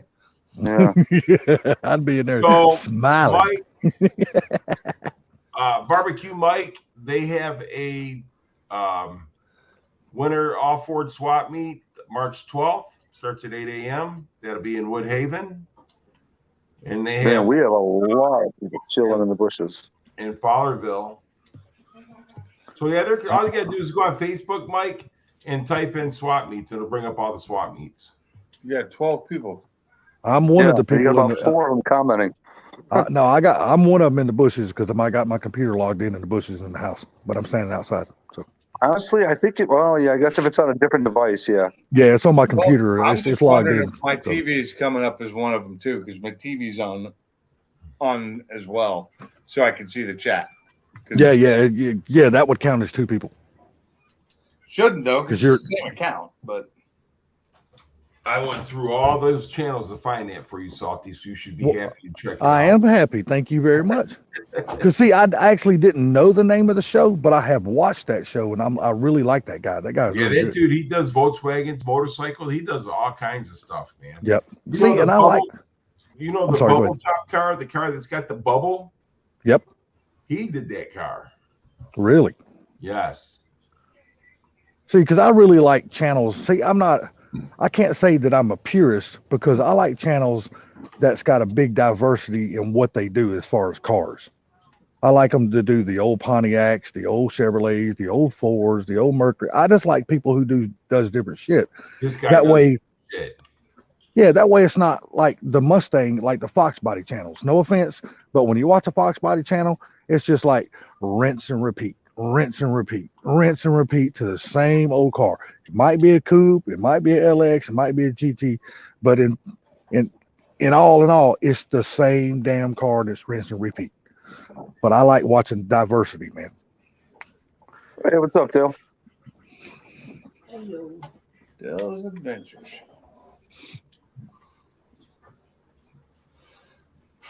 Especially, I love channels who does old trucks because I'm just a huge fan of old trucks.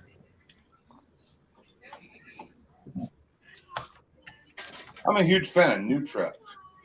See, I like the old trucks. I like people who take these old trucks and they put a modern running gear, modern suspension, but they still retain the old look, but with a modern chassis up underneath. To me, that is just the perfect vehicle because you get the best of both worlds that way. Remember Salty? Ford actually made it.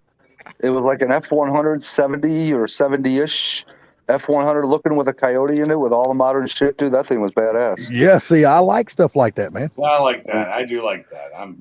I think, what do they call I like them? my new truck, but I love old trucks. What do they call that? The That- 40s. The Resto They Mod. Is it a resto mod or is it a pro Yeah. touring?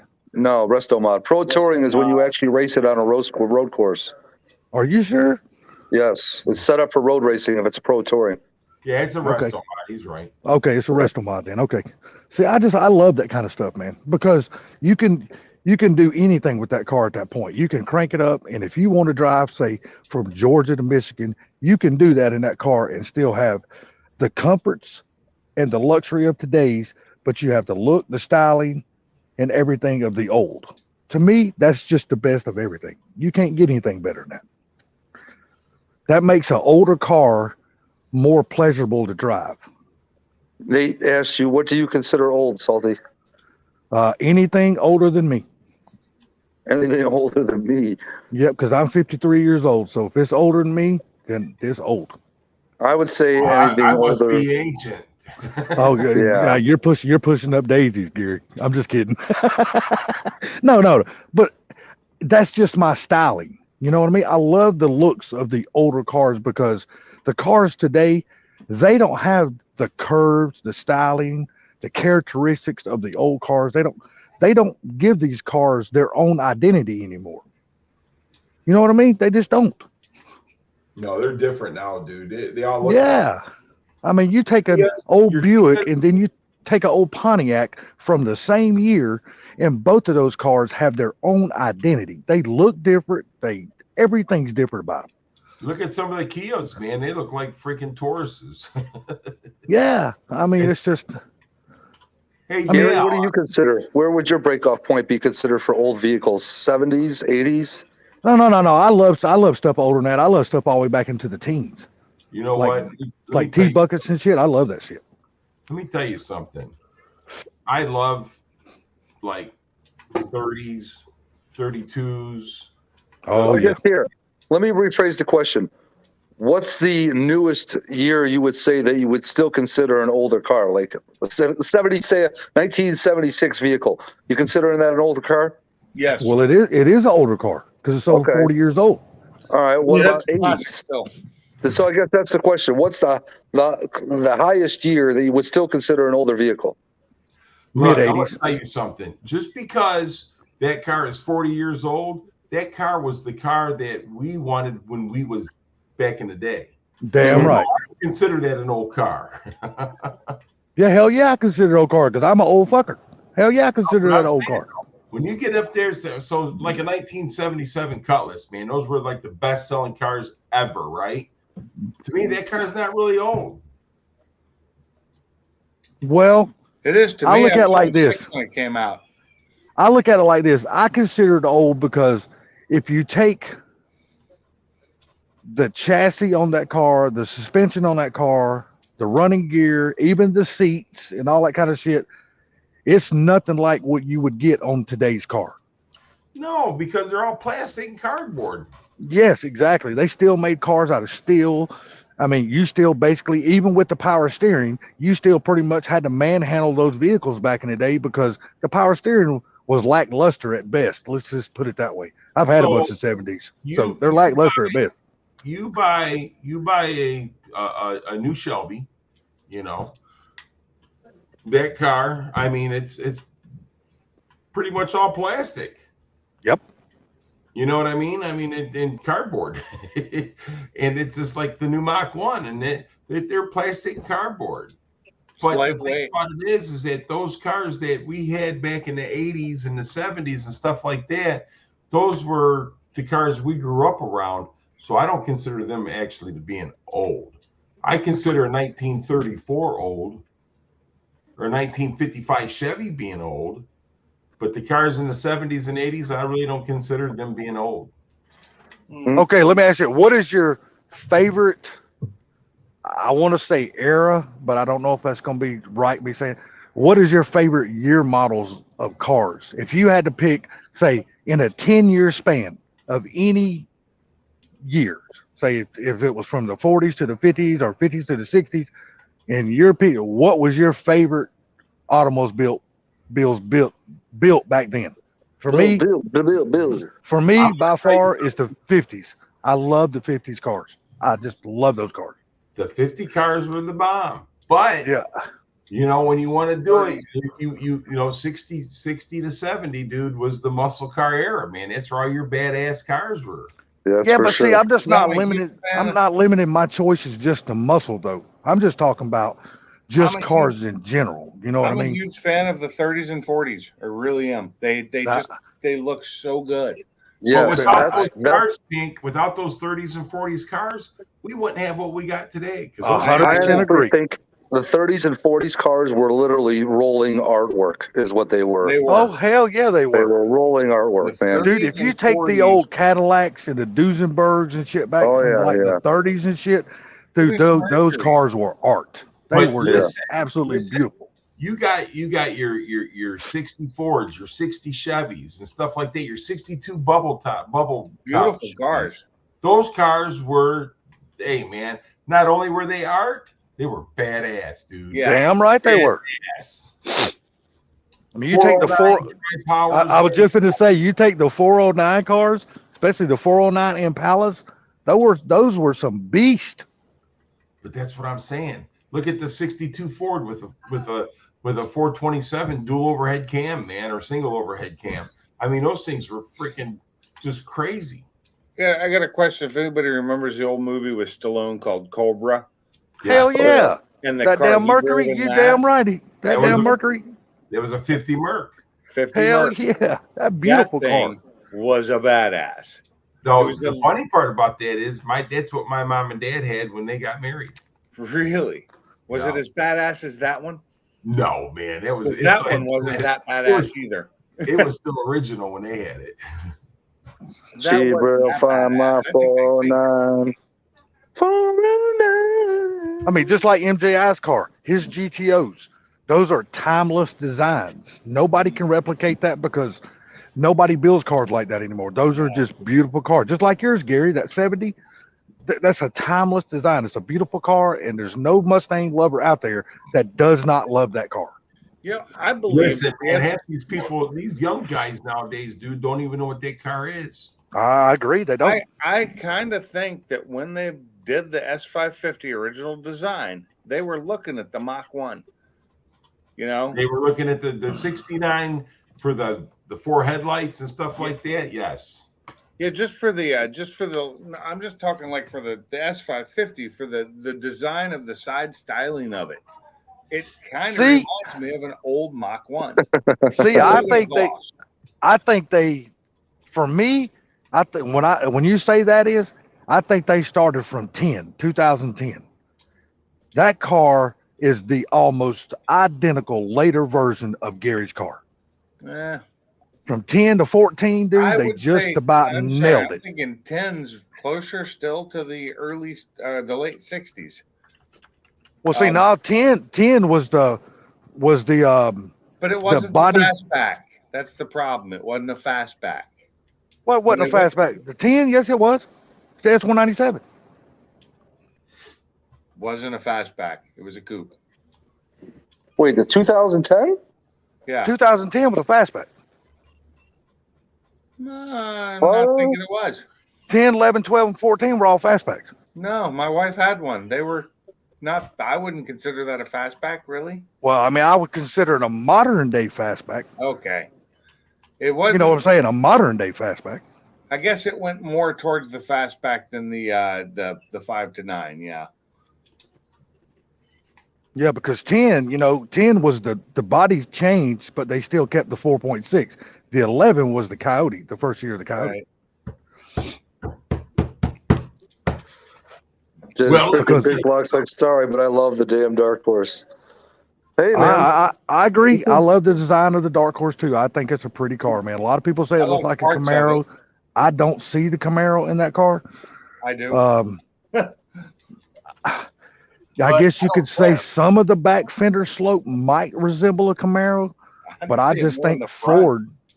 I just think Ford, just to me, to change it up some from the S550 because they didn't change a whole hell of a lot. They changed it very small little places, It's on but the I just same think they done. chassis. I think they did a good job on it. I believe it's on the same chassis, so I don't know how it's not an S550 still. Well, I'm strictly talking on body lines. I'm not Right, I talking know. about chassis. I'm talking It's about body on the lines. same chassis. How is it not still an S550? Well, Hold on, 540. clearly the back half from the door from the back of the door to the rear bumper does not look like a S550. They changed No, it it doesn't. Dude, from the But side what's profile. underneath it is. Oh yeah. Like You I know said, what? I'm going to tell you guys something right now. You can argue about that until you're blue in the face. But Ford called it an S650. That's I what it know. was. That's what it is. It's because they called it that. Even though I bet you I could take the rear subframe out of mine and throw it right into one of those because what I've seen, they're the same. Oh, that's Street Fox. Why do I keep forgetting that 540 Racing is Street Fox? Look at you could take the rear end out of an 04 Cobra and put it in a Fox body without changing anything. Just zip, put it right back Yep. up in there. yes, Yeah. you can. Well, that's just the rear No. end, though. That's not the whole. But I'm just saying, though. independent rear suspension. Subframe. I'm just saying, though. Yeah, I can know still you do it. could. Ain't no you could, you can. But I can't. You could if you owned them. Me personally, I like what they done. I like the changes they done to the interior. I know a lot of people are on the fence about it, but I'm glad they changed I it love up the from the. interior. I'm just love glad the they changed it interior. up from the Oh. S550. And It that- needed a that- change. That is badass interior. I love it. I love that. Yeah, I love the enjoy old buying. square styling of the little air vents. They took Yes. it back to more like a Fox body look. I love that. I think that's a cool thing that they did. I think Thanks, the Three dash Puffs. display is the ugliest thing they could have ever done.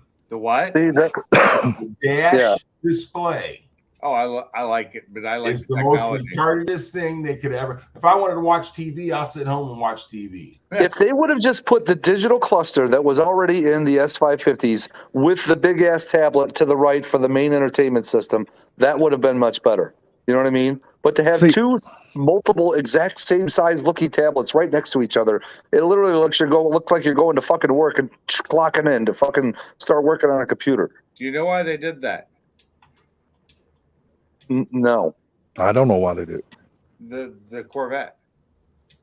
Well. No, because I was in super Guys, fast two car. large screens right next to each other. They're not attached. Like this one is supposedly one big screen. It's not two different screens. Yeah, but super- I really don't think they designed any of that inside of that S650 after the Corvette because that car is not targeted. That car is not targeting the Corvette. You want to? Hey, you know what? Hey, you want to hear something really freaking? At least I don't believe so. Yeah, go ahead, Gary. I'll tell you something really cool. When I'm driving my 70 and I'm going down the road and I look in the rearview mirror, you know how it's got the slope, the fastback, and the quarter panel sticks out and everything? Mm-hmm. When I'm driving my 21, it looks just like it, man, when I'm driving down the road. I look in the rearview mirror, it's the same.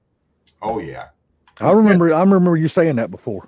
I'm telling you, man, when I'm driving that thing down the road, you can tell.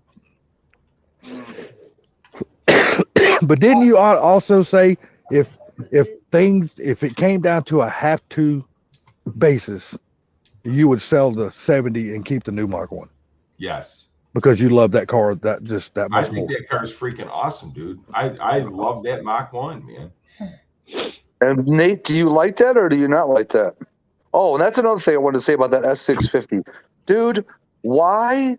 I swear to God, why did they all of a sudden have to say, hey, this rear diffuser on the back of this bumper isn't tall enough. Let's add another 3 inches to where there is more rear diffuser than there is back fucking bumper. I hate that on that fucking car, dude.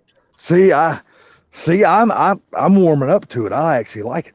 Oh man, no, dude. A rear diffuser is just that. It's a diffuser. It's for down low. Don't start incorporating it halfway up the fucking car. Because you got to look what that car. I know they're going to bring out a drag version and all that kind of stuff, but that car is targeting a road course point blank. That car is going to be a road course car because that is the car that they're going to be running in the Le Mans. And that's another thing, dude. For as much as they're selling this car for, it should have GT 350 horsepower. It should be at least 535, at least. You know what I mean? They're basically selling this for the same And you price know as what? the GT 350.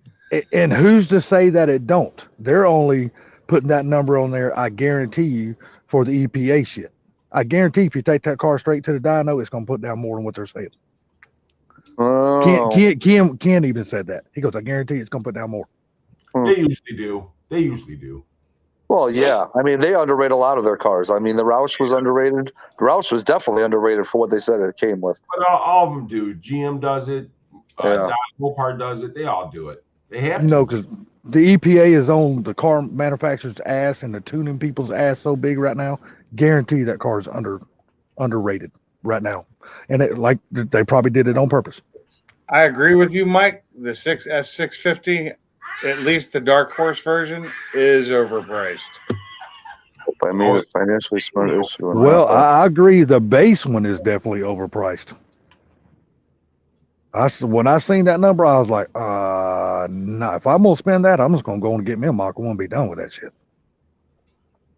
You know, Gary, it's funny too. I was going through my watch later videos and cleaning out with ones that I really didn't care about anymore. And I came across a video that was, I don't even know how old it was. It had to have been at least a year or two. Posted by 4Valve Chuckles, our good friend. You know what I mean? And the picture, the thumbnail is a new Mach 1. And the title of the video is, "We got rid of the 350 for this?" question mark. And I instantly thought I almost sent the video to you. So anyhow, I'm going to go back to Salty and Pink's little argument about. Sure. Go ahead. I want to bring this up. So this is a 2010 GT that I had. This is the year before the Coyote. I'll give you that. Go there, full right? screen, Sublime. Full screen, Sublime. Hold on. Look at that. Tell me that does not resemble more of a 70 than anything. They got it's the perfect swoop on the side and everything. But I'm saying though, that right there resembles a fastback more so than a coupe. Yep, You're right. exactly. Because I was But, thinking of the but older if cars. you look it up, Ford calls it a coupe. Yeah. Yeah, because the whole hatch doesn't raise up. It's got a little small trunk. Well, they call the current one a fastback. Oh, do they actually call it a fastback? Yes. They do now, It yes. is a fastback. Okay. But if That you look was this called up, a coupe. if you're looking this up in Kelly Blue Book or whatever, they'll call it a coupe. Yeah. Yeah, but like My wife had that exact car, except hers was just the V6, not the GT, but the 2014 white, beautiful car. I love the car. I love the way it looked. I loved everything about it. And she didn't want it anymore because my car had more fancy stuff in it, and she wanted that. So She wanted the technology. I got her See- the 2017 that she paid way too much money for. see, I want a 14 GT. I'm looking around for one because I like the dash. I like the round dash pods inside of it. If I was going to buy something 2014 Shelby GT 500 would be mine. Oh, That well, would be yes. what I'd Now, I'd try. really like to have a Shelby. But, a GT would be fine with me because I'm not going to build a race car out of it or nothing like that. I'm just going to enjoy the car I for what it is. actually didn't even mind the V6, even with the automatic in it.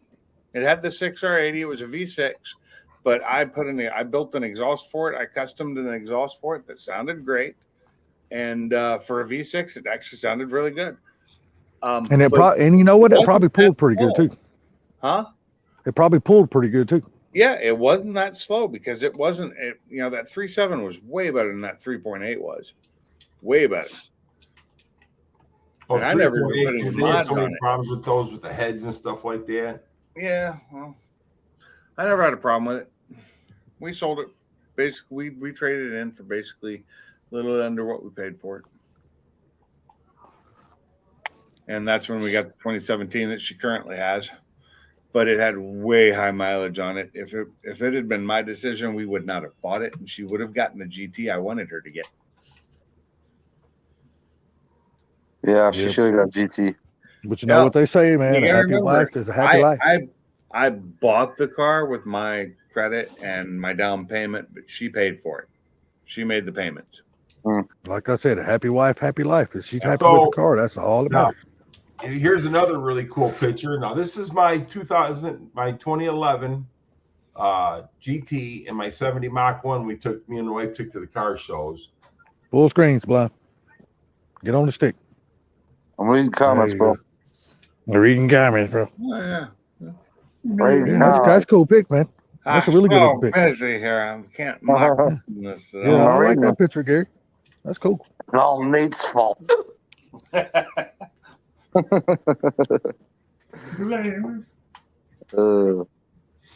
See, I really like that car that Ken's got now, that 20 GT. I mean, that 11 GT's got. I think that's a good looking car.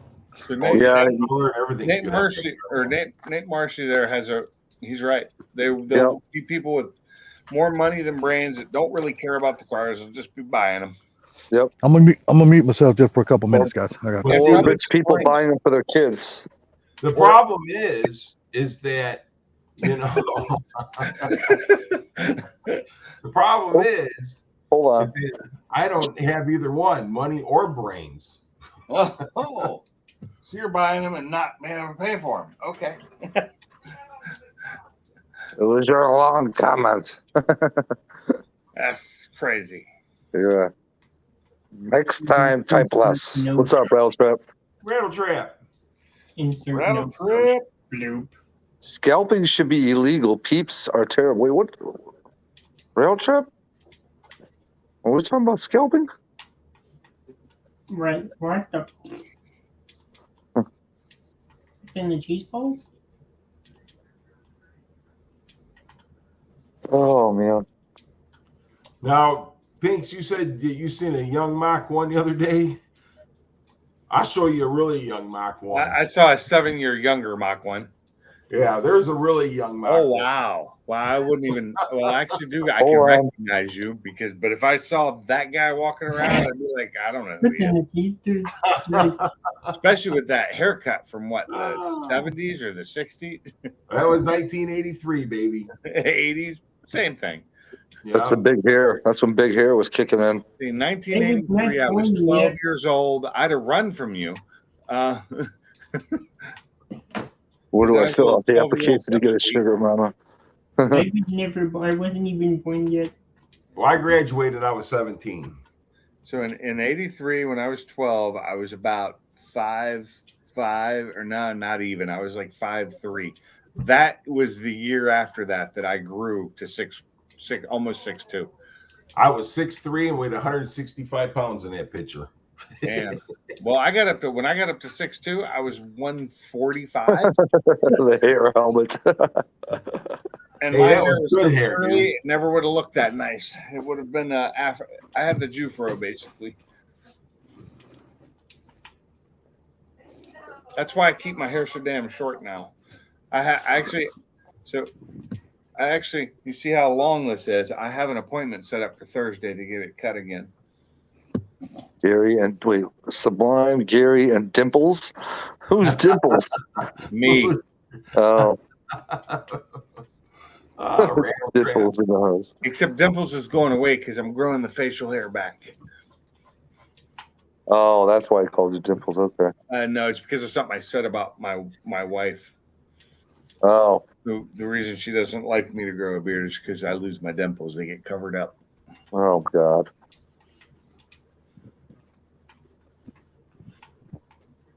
Oh, Wife shaving your head. as we speak. My wife, when I got my hair cut really short a couple months ago, my wife did not like it. I didn't realize. I thought I did it because I thought she'd like it short because she doesn't like facial hair. I shaved and I got my hair cut. She was unhappy with me, and she got mad at the lady who did my hair. Spill like it's hair, it grows back. Relax. I'm gonna beat her ass. Yeah, she thought she was the lady who did my hair thought she was in trouble with my wife. Yes. So Because she's like, I don't want to. I was like, you're going to do what I tell you to because I'm paying you. what's up, Bryce? Yeah, I was nuts. Against my common sense, Gary, I'm putting back the trash drums on the back for now. Go ahead. Why Go not? ahead. Did you like Salty? Did you like the new 331 Turbo Fox on Old Man's Garage and SRC? Yes, he Yes, loved it. yes, I did. He actually was playing pocket pool while he was watching the video, Dude, I'm gonna tell you what, that's a really clean ass car. and he was playing pocket pool. Come on, tell the truth. I almost got me a Woody. Look up for some Willwoods. I got Willwoods on my. I can promise you, it was a very short Woody, but it was almost a Woody. But yeah, Don't they call that a twig? Could be. Look at him. That's way behind up there. If she can't enjoy it one way, she can damn pick her teeth with it. yeah. When I cut my hair off, Pinks, I walked in the house, and my wife, she goes, "What the fuck?" I was seriously pissed. Oh. Oh, my wife was so mad at me. Now, when I try to grow it back, she's like, you're like a fur ball. You need to go. Yeah, I don't let it grow that much because she hates that too. I've got to have that perfect in between. Like Thursday, I'm going to get it trimmed up again because the sides are getting a little out of control. So It's about 3 weeks. Every 3 weeks, I have to get it trimmed. I don't like it scraggly. See, y'all are lucky. Y'all still got hair that grows on top. My shit don't grow up there no more. Yeah, Yeah. my hair still grows everywhere, unfortunately. Salty, are you looking at the comments or no? No, I got my phone on. I'm walking my dog, dude. Oh. I got my leash in one hand and my hand in my pocket holding my gun with the other one. Oh. Hey, Rattletrap, what are you getting Willwoods for? Because he has drums as rear brakes. Oh crap! I think. I got Willwoods on the front of my Mustang, and I have Willwoods all the way around 4 of my Focus, but I haven't put them on yet. Hey, you ladies, have a great night. I am going to bed. Hey, good night. All right, Gary. Have All right, Have a Mr. good night, Gary. brother. You have a good night, sir. And then there were 4. And then This dog is gonna blow up. She don't hurry up and take a shit.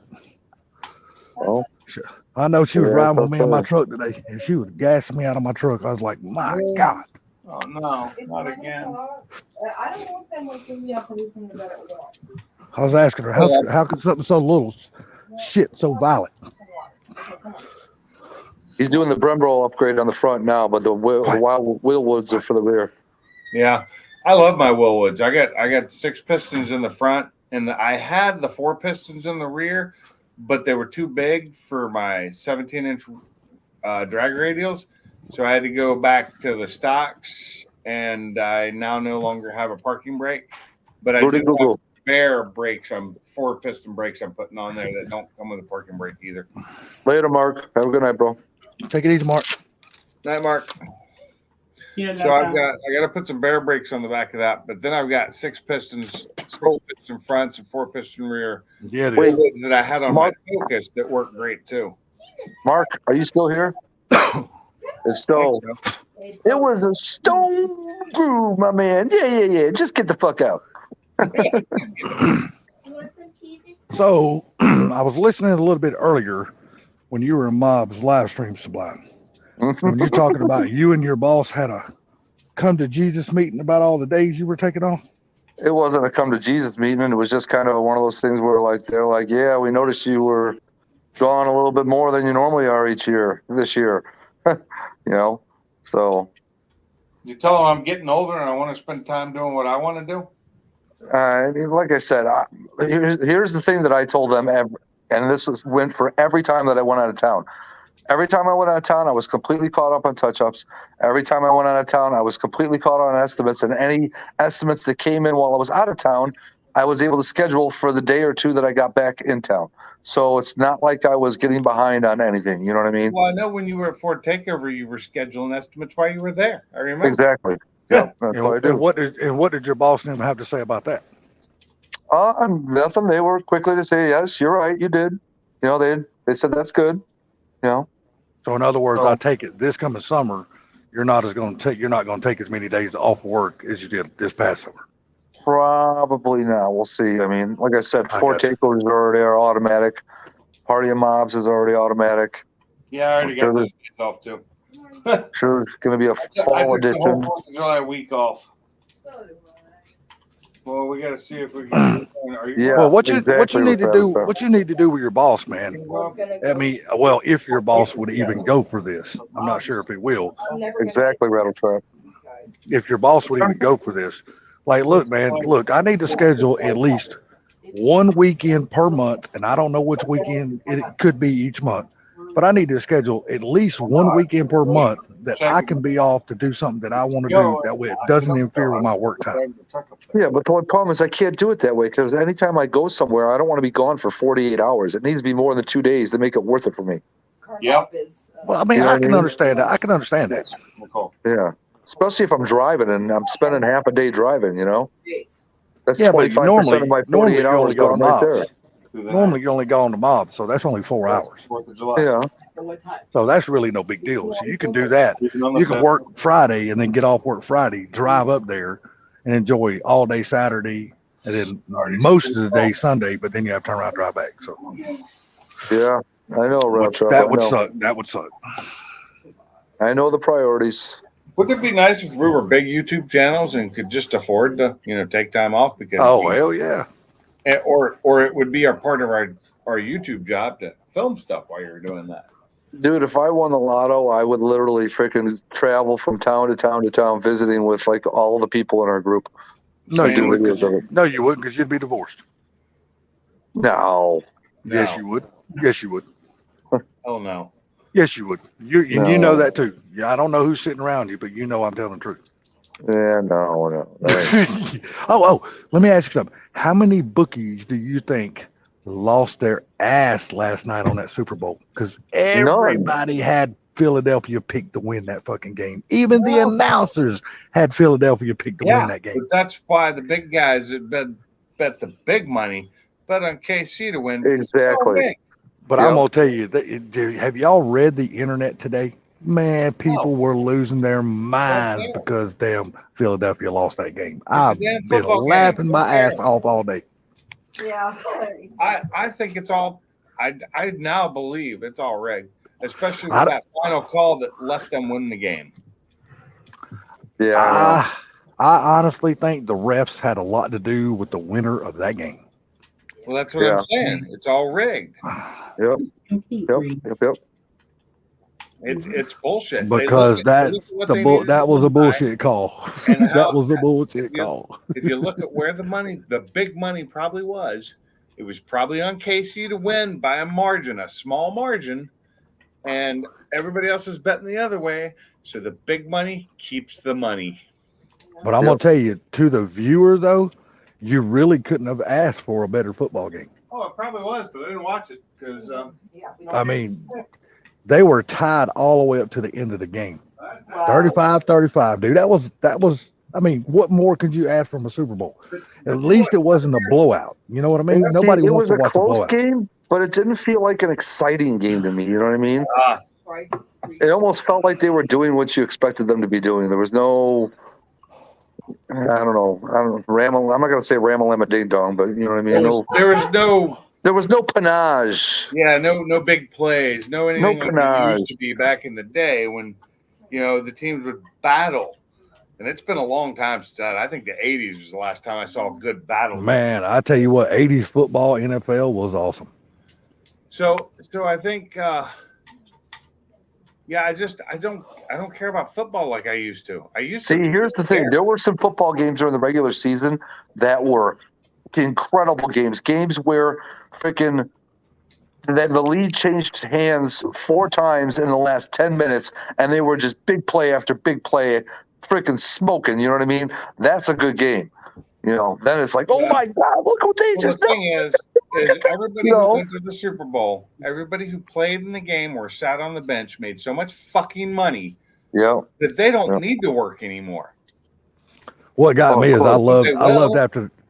after the game, and I cannot remember who this was from Kansas City, but one of the players got on there was doing an interview. He said, "Oh, you motherfuckers thought Kansas City wasn't going to do shit. Ha ha! I hope you lost your fucking house." I was laughing my ass off. Wait, did he say that after the Super Bowl? Yeah, on the interview last night. Hell yeah! And so shit like that should get him if he was an actual player.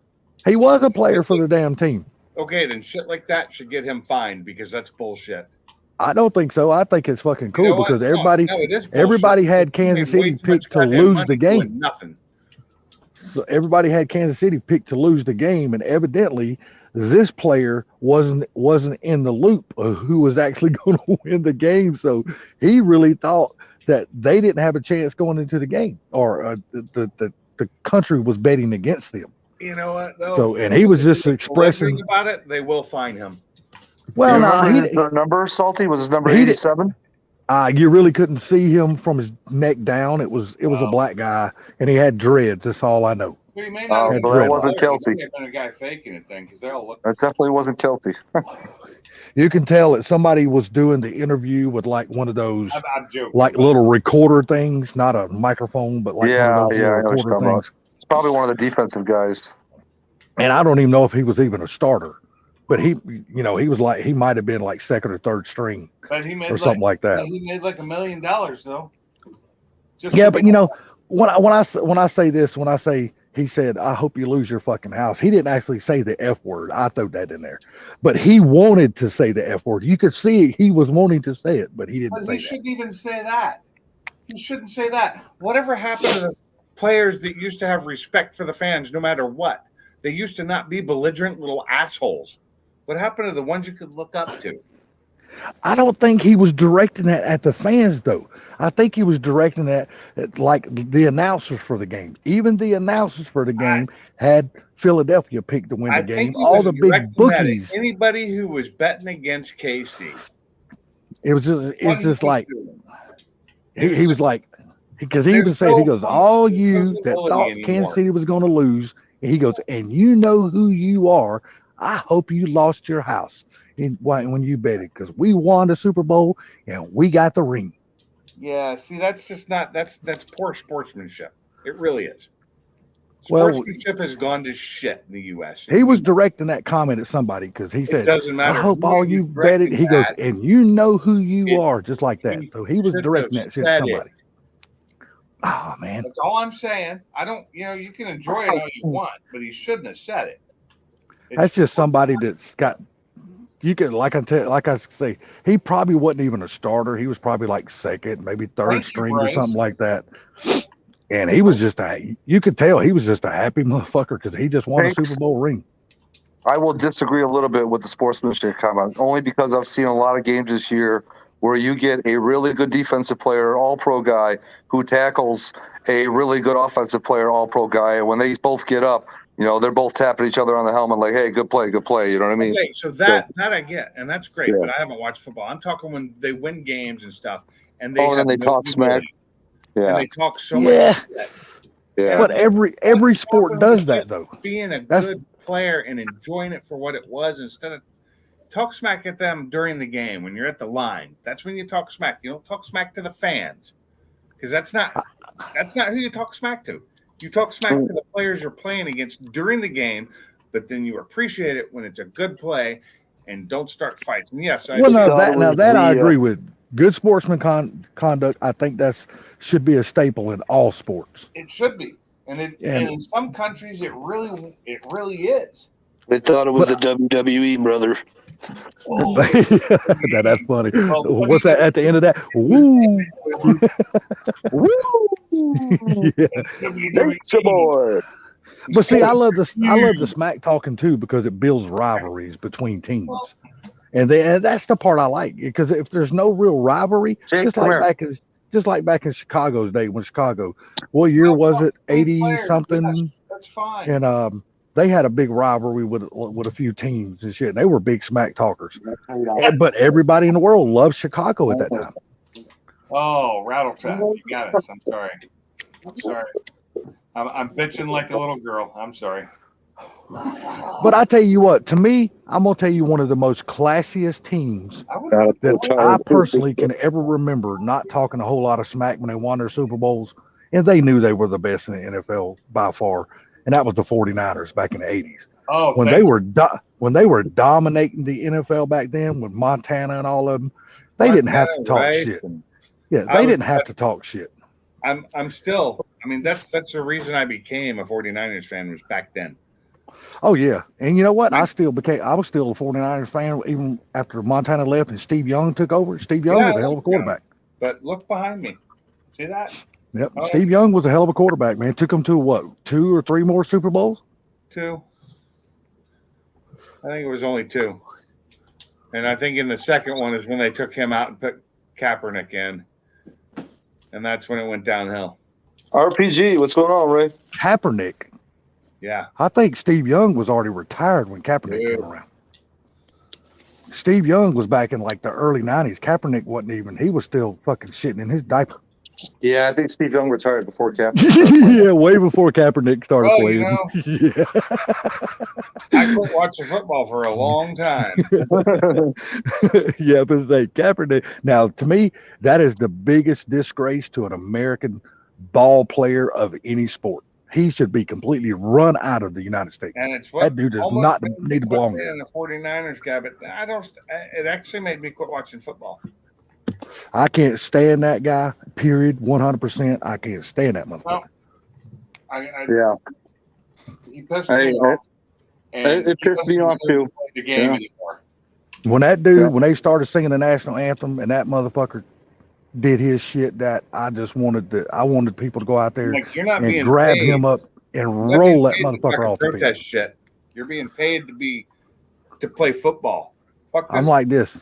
I'm like this. If you don't like America, motherfucker, and you don't understand, get your fucking the shit fuck and out. move. Get the fuck out of here. This is our country, and I die for this country. Because as bad as people think this country is, I still much rather live here than anywhere else. I'm not so sure about that for me anymore. There's some countries out there that are pretty damn nice, and their health care is way better than what we got. Yeah, but I don't know of any country out there Although that's they got won't the let me freedom have that my we have. guns. They won't let me have my guns. So, Like I said, I don't know of any country out there that has the freedom that we have here. Literally, there are a couple. with all the freedoms that we have, everything across the board. I don't know of another country out there. There that's got actually what are we a got. couple of them. There's some out there that are really pretty good countries, but they're small and they won't let you move there. I mean, they 'cause- won't So Ray, move there. They Ray, I actually just posted a video of the car on the street yesterday, and then I'm not sure if you heard, but adding just a little bit of power to the car in a few weeks. Not a lot, just a little. Yeah, when is that gonna happen? March 1st, I have an appointment for 11 o'clock a.m. at the Horsepower Factory to get a dyno before I take it to the dealership for Ken. the horsepower factory. No, Yeah. Oh, so you're gonna have it dynoed and the pulley I'm put going to on have it done before because I you go want to to the see what that dealership? dyno says compared to what my dyno says, and they're going to be similar conditions when it gets dynoed. what, you know, what day is the dyno? Wednesday? March 1st, yeah, at 11 a.m. I might have to. And then run straight from there to the dealership where Ken's at for him to do the side filter replacement on the DCT, and then also reflash the recall, basically stock tune back into the car. And then the car goes from there to HPR probably that same night, March 1st, Wednesday night, to start taking it apart to swap out the pulley, change the plugs. I'm also having them throw in those LED turn signals that I picked up for the car. And that's when you get the Winger performance tune. Yep, after that. And then it'll Oh, be you're- back on a dyno a second time for that. Back at the horsepower factory. Yep. And that'll probably either be Thursday or Friday morning. Dude, I tell you what, Daryl is gonna wake that damn car up. Oh, I know. I know. You're gonna be so happy when you leave that shop. You'll be like, "Holy shit, cannot be the same car that I dropped off. This is I'm a gonna different switch car." Because Yeah, Daryl's gonna unleash some beast out of What that you're car. saying, Sublime, is I should take Wednesday off, or is it? Sounds like it. Wednesday or Thursday. Well, Thursday will be probably mostly at HPR. Wednesday will be kind of a mishmash, you know what I mean? The horsepower factory and the dealer. So Thursday will probably be the better day because, well, like I said, Wednesday it'll be just at the horsepower factory and then at the dealership and then at HPR that night probably. But that won't be until after Ken gets off work, probably at 5 or 6. Okay, now what day is it actually gonna go back on the dyno for the second time? Either Thursday afternoon or Friday morning. Now that's probably gonna be the day Probably that Thursday afternoon. that's probably gonna be a better day for Pinks to take off work is that I'll day see if I can come up Thursday. All right. for that second dyno pull after you get the winger tune and the pulley and shit like that. That would be a good. I hope you filmed this shit. Another job right now that could have me busy right then. So And do, so wait, do me a eventually favor. I'm going to switch blowers. Now I hear the GT500 blower fits on the GT. It's a 2650. So the VMP Gen 3R. So is the VMP Gen 3R. So you're asking me would I rather go with a VMP Gen 3R or the 500 blower? I'd say Yeah, keep the 500 500 blower blower. and just have keep the Well, 500 blower and if have I it was poured going out. to go away from the 500 blowers, I would go to the new 3.8 liter they have from The Whipple. Whipple, yeah. I would go that to one- Whipple 100%. That one is a badass. I've got a 3 liter on mine. Well, 3.8 liter, only Jesus. only if it can be tuned. The GT500 can be tuned. No. I'm talking about that new blower. If they actually unleash all the tuning for it. Well, no, the new 3.8 will go on the GT500. That's Okay, what it's okay. made for. It's made for the Predator engine. Oh, okay. Okay. Now I didn't know. They I have didn't know it one was that they're specifically making made for that. also for the new 2024 as well. But Okay, now that might be a it's- different thing. So there's a 3.8 liter that they made for the GT500. okay, cool deal then. Cool deal. The 3.8 you're talking about? Yeah. Yeah, there's a guy I follow on Instagram, all right? And he's got a YouTube channel.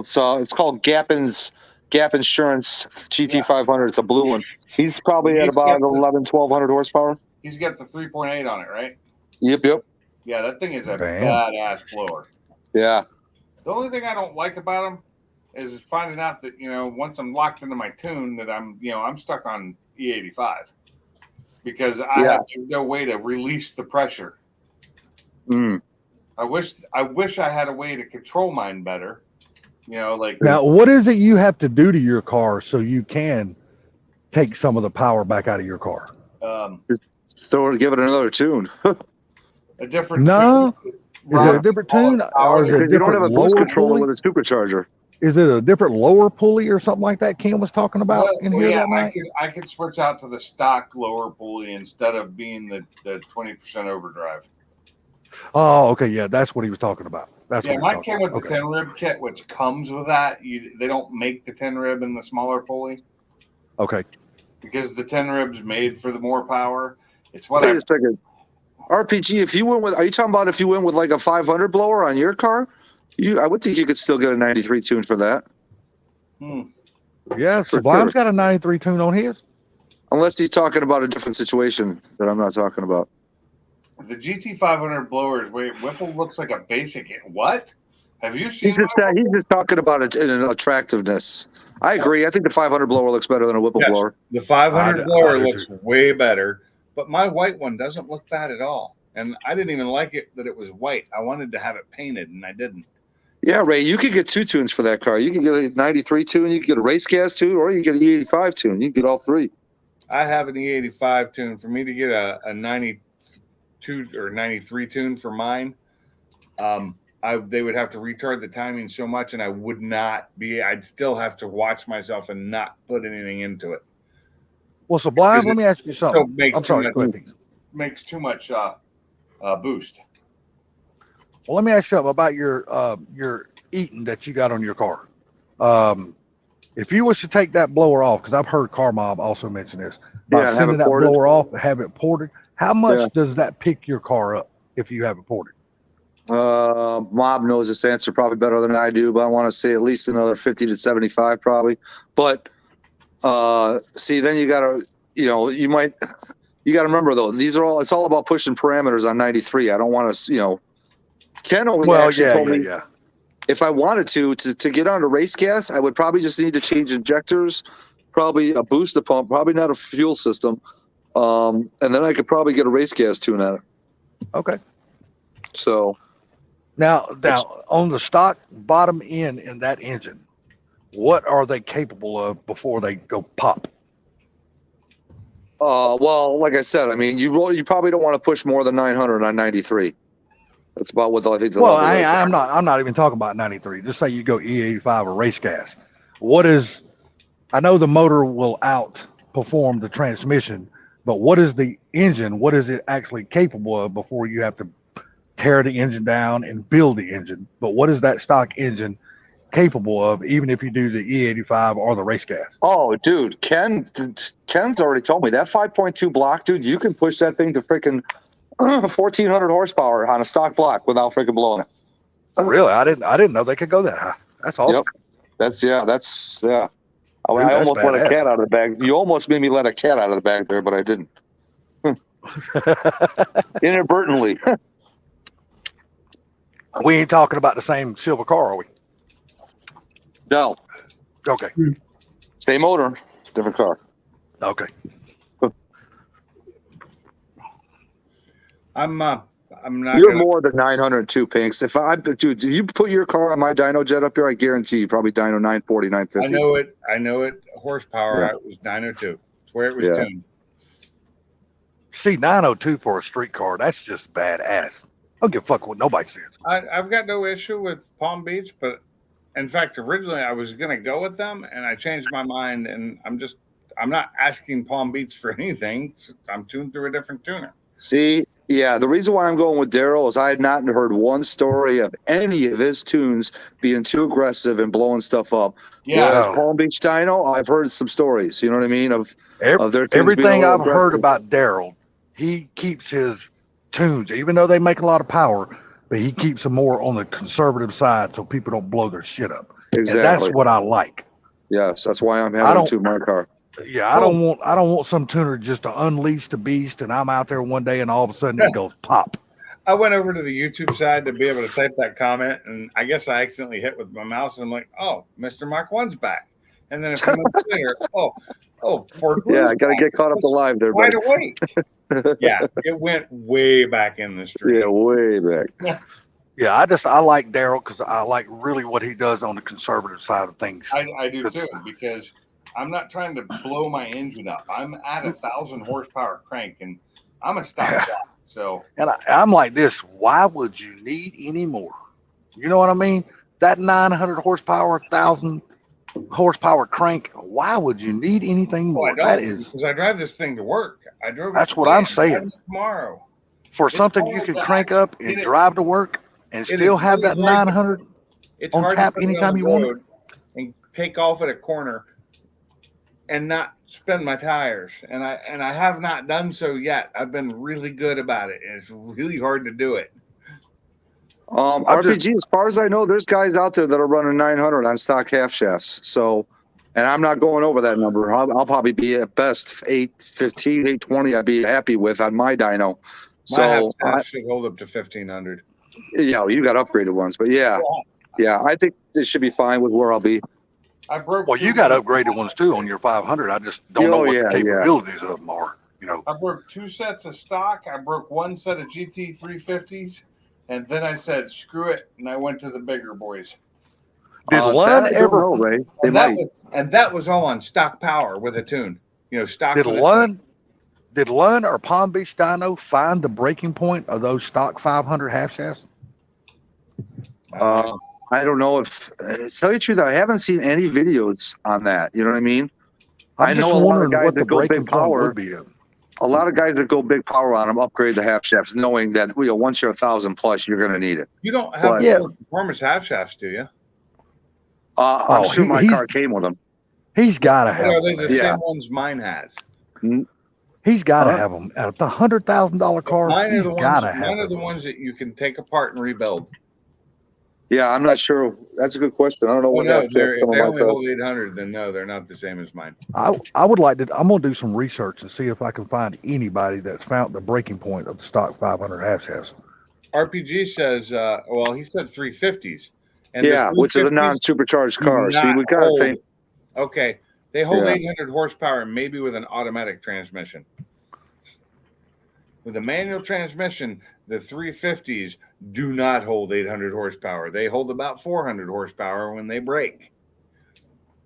With radios on. Somebody Google that. What can a stock half shaft on a GT 500 hold? How much horsepower? Yeah, I would like to know that because I don't know if I've seen a video yet to see if anybody has went to that testing point just to find out what that stock half shaft would hold before it breaks.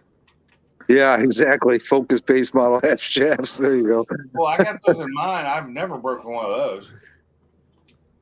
Wait a minute, Pinks, you just said that a manual GT350s could not hold more than 400 horsepower? Okay, no, I'm saying the GT350s, the GT350 half shaft I had in my car, and I had a 400 and some horsepower, stock car with a manual, and I snapped one Really? At the track or on the street? at the track. Huh. Because I think that's 3 races I snapped half shafts at that damn track. what half Wow. shafts was that Ken snapped at the track that day and he changed it at the track. I have He had a no video idea. on that. I want to say he changed it out for a 350 half shaft, which I don't hold me to that because I could be totally wrong on that. Yeah, but he was in an automatic, wasn't he? Yeah, but he was in a boosted application though, which was I know, a hell of a lot but more than a damn automatic stock is nowhere 400 something near as horsepower. hard as dropping a clutch. I Yeah. don't know. true. When you leave at the RPMs that he left at, I don't know. Yeah. Ken leaves The hard. automatic really does a lot better at taking up that. Oh, for sure, for sure. Our Yeah, it stick does. shift is really hard out of the hole on half shaft. It is so hard on a manual transmission. Yeah. I have broken more half shafts on front wheel drive and rear wheel drive cars because I was driving a manual transmission car, even with stock power. So I had a Lund tune and an 18 intake. So I was up to close to 500 horsepower at the crank, a little over maybe, because it was close to like I think 480ish at the wheels. And I broke, like I said, I broke 2 sets of stocks and 1 GT350. That was a manual car? Huh? That was a manual car? Yeah, it's the car I have now. If it was at 480 at the wheels and it's a manual, you add 15% for the driveline loss. So, 15%, that's 50, that's almost 75 more. So you're talking 550 at the crank. Yeah. Yeah, but let me ask you something. Was that just a complete clutch dump or is that slipping the clutch a little bit? with the single disc clutch I had at the time, there was no slipping that clutch. It was either in or out, or you burned up your clutch. Okay. Yeah, and I burned up that clutch eventually.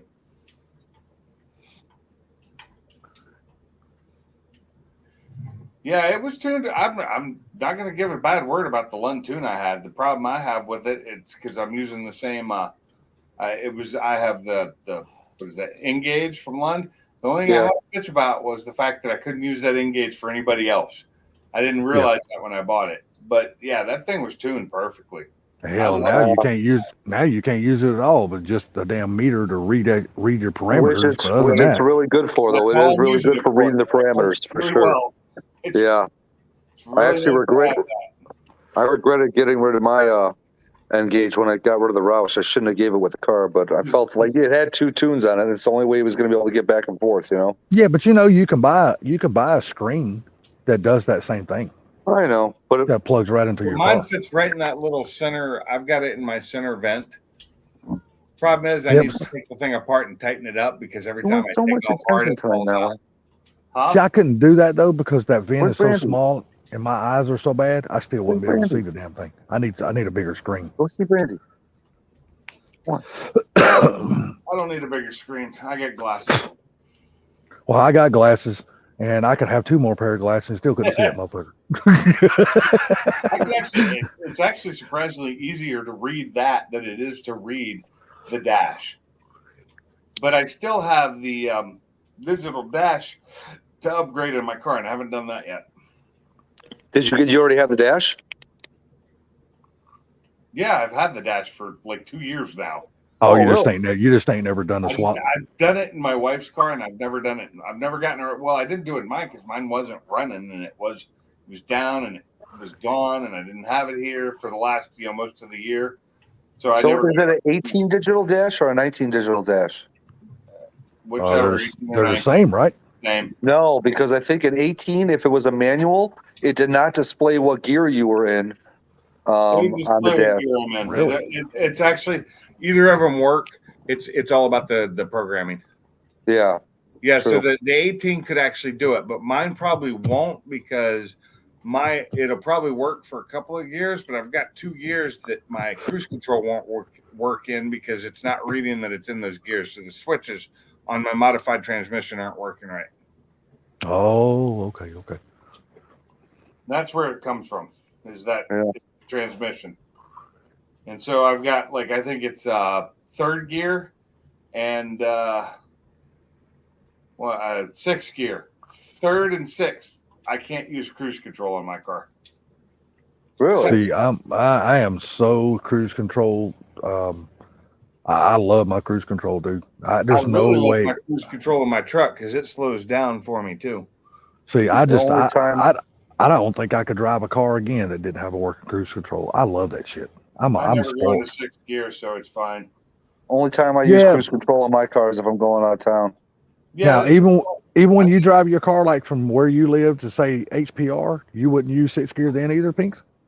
No. Really? Not even out on the highway or something like that? 90 miles an hour, I don't go into 6th gear because it lugs the engine. Really? It's my overdrive. You know why? Because it's got that much power. That's why. Yeah. So, and I was told not to use it unless I was going fast enough to where my RPMs were high enough. Is your gear 373 gear, Pinks? 331. Oh, see, that's why too. That's why. On the highway in 5th gear with a 331 gear, you're probably not that high RPM. No, I'm not. Yeah. Yeah, so I just leave it in 5th. At 70, 75, I'm still in 5th. Even when I hit 80, it doesn't need to go out at 5th. Yeah. If that was a 373 gear, it'd be a different story. But 331. Oh, yeah, for sure. Yeah. I could probably go in at 90. I could probably go into 6 and be fine. Good but God. Even in 5th gear, when I'm doing 60, I can hit the gas and just blow somebody away. Mm. But when that little Nissan pulled up to me and popped his blow-off valve at me a couple of times, I dropped it to 3rd gear and said, bye-bye. See, my blow-off valve got me in trouble. I paid child support for too many years. My blow-off valve popped. My blow-off valve was bad. I just couldn't believe it. This guy with no front end because he's got that big intercooler in a just a junk looking old Z car, which is probably less than 10 years old or right around 10 years old, pops up to me and starts popping it off. He keeps revving it and popping it and popping it and popping it. And I'm like, okay, dude, fine. So I slowed down and we got to 60 and I went to 130 and I was there so fast. And that was after giving him the hit that he was so far behind me. I'm like, and then he wanted to do it again. Like he thought maybe he just didn't take off quick enough. So I let him get ahead of me by a car before I hit the gas. And I blew right by him like he was standing still. Ooh, we got 2 Fox bodies going against each other on Street Outlaws here. Hey, I'm going to mute my mic just for a few minutes here, guys. Okay. Be right back. Oh, I took him more than Gapplebee's. Gapplebee's is too cheap. GT5 1200. Oh yeah, with nothing really on it. Yeah, see, that's weird. RPG. At I think it'll be $1,300, okay. I had to upgrade them. Huh? That's pretty good though. So mine are supposedly good for up to 14 to 1500. They don't really have quite the numbers out there yet. So, but with a manual transmission, I don't give them that much. So 900 is probably pushing them. And I'm worried about breaking my damn rear end bolts again. Because I did it twice. I did it twice on the power without the supercharger. I broke them twice. And everything that Pony did to his, I've done to mine. Ooh, is this a good race? Oh, it's a really good race. Oh, he's gonna beat Chuck. Wow. Chuck for the loss. I think my wife just got done taking a shower, so there's going to be no hot water left. And not because she uses too much, because we have a really small hot water heater, which I have a bigger one to go in place of. There's a kid that I grew up with. He used to race cars on the street when we were younger, and he had a Grand National. He basically had a button in his car where he could hit the brakes, but the brake lights wouldn't show, so he could sandbag people on the races. You know what I mean? Yeah. So basically, yeah, he'd make it look like he's not as fast as he is, and he'd hit the button and he'd be hitting the brakes freaking 3/4 into the run to make the race look closer than it was to get more races and win. I need what is the name of the company that makes the gears? The gears in my transmission were made by him for Calimer, but they're the same ones that made my half shafts. Oh, you mean like the gears that come in the cars? Well, like for the Calimer transmission, it's the gears he puts in, but they're specifically made for him. It's that company makes my half shafts. They also make drive shafts and everything else. I don't remember their name. Starts with a G. Oh, G-Force. G-Force, yes. Yeah. They're G-Force half shafts. Yeah. But they're their highest. They're their biggest ones they make for the Mustang. Yeah, I think that's what Mob had in the. They're sold through as Ford. They're Ford parts. The Ford. I think that's what Mob had. Ruby. Can't find anything on the max power for the half shafts. Okay, the hardened half shafts. And I know mine are hardened and they're solid instead of having the inner core like the regular ones and even the GT350 ones do. They're not solid. But the ones I have are, and they're fully rebuildable CV joints on them, which are really nice. I bet I'm going to post a question in the GT500 forum. I bet there's a lot of guys on there that have upgraded cars. They'll be able to tell me. Yeah, I like so I got the G-Force gears in my transmission because it's a Calimer Stage 3.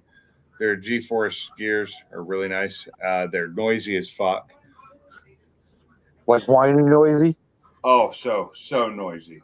My rear end is noisy. My transmission's noisy because my rear end's noisy because it's hard mounted to my frame. Yeah. It no longer has the rubber bushings in it. Oh. So my car makes so much noise. That's almost like going from a stock drive shaft to a one-piece. I have a one-piece drive shaft too.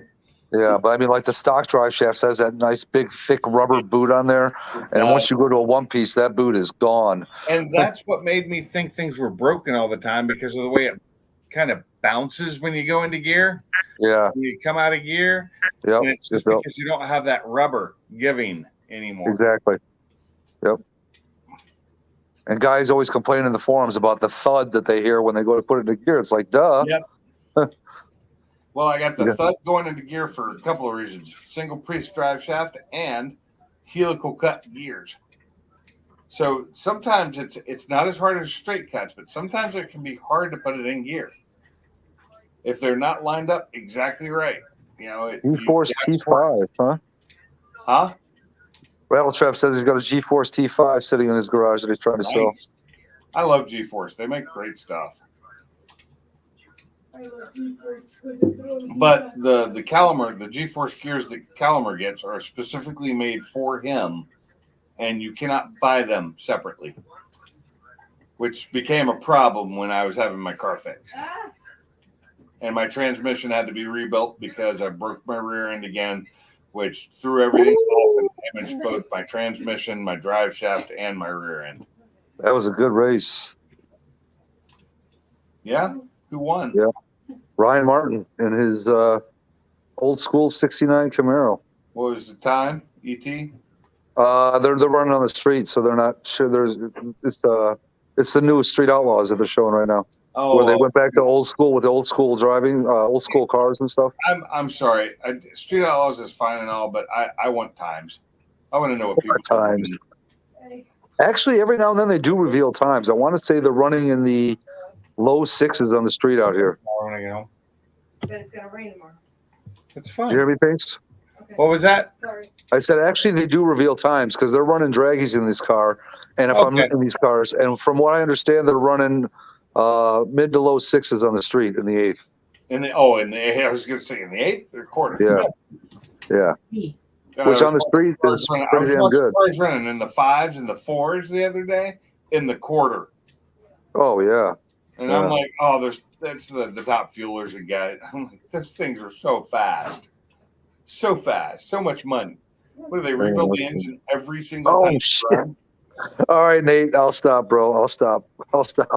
That was so you only know one race. There's only one. I didn't. All right, Nate, I didn't either. I actually stopped watching it. I was watching it, the replay, before I started this live, and then I ended up doing the live, so I paused it. But now it's back on again late in the night. They're replaying it. So more than just a little staged; it's completely staged, and it has been the entire time they've been doing the shows. Oh yeah, it's definitely it's not staged. Everything's they're locked really off. Racing. It's just on a closed street. You know what I mean? Yeah, they used to try it when the show first started. They tried to pretend they were actually illegally street racing. If you remember the original, that's why I quit watching it because it pissed me off. That they were trying to pretend they were doing it illegally.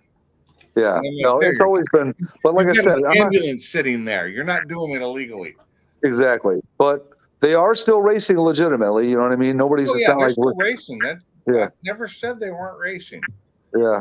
The races are fun to watch, but I just hated the whole pretense. Yeah, I get it. I agree. See, and if nothing else, I think that's what people. What is it? Fastest Cars of the Dirty South? I don't know. I think that. What wasn't that canceled this year? I don't think so. If it wasn't, I mean, they are literally less than a mile away from here. Their main shop.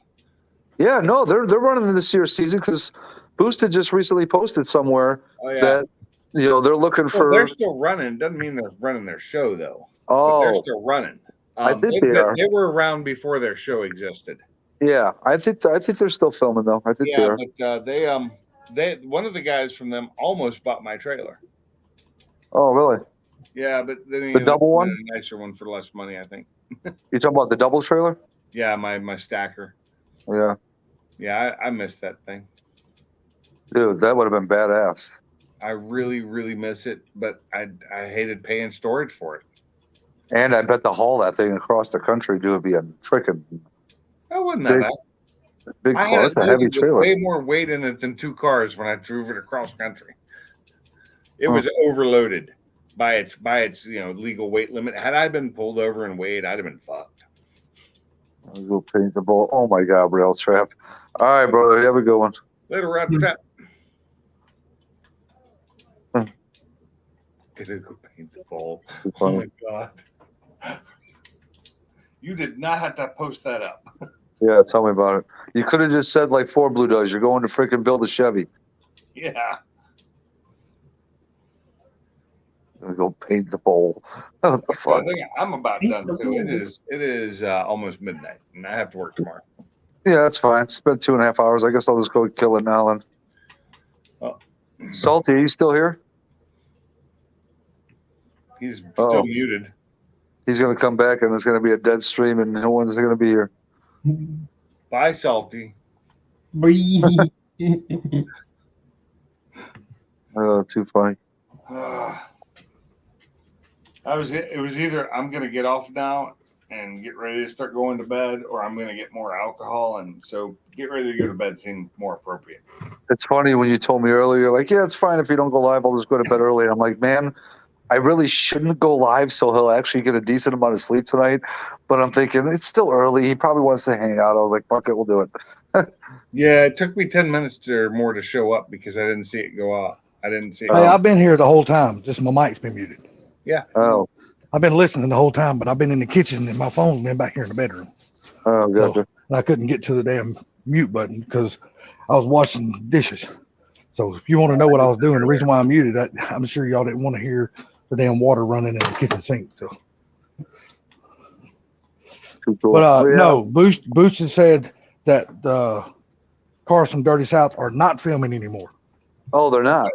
No, They're they're not waiting. filming anymore. They're just not filming. Their show got canceled.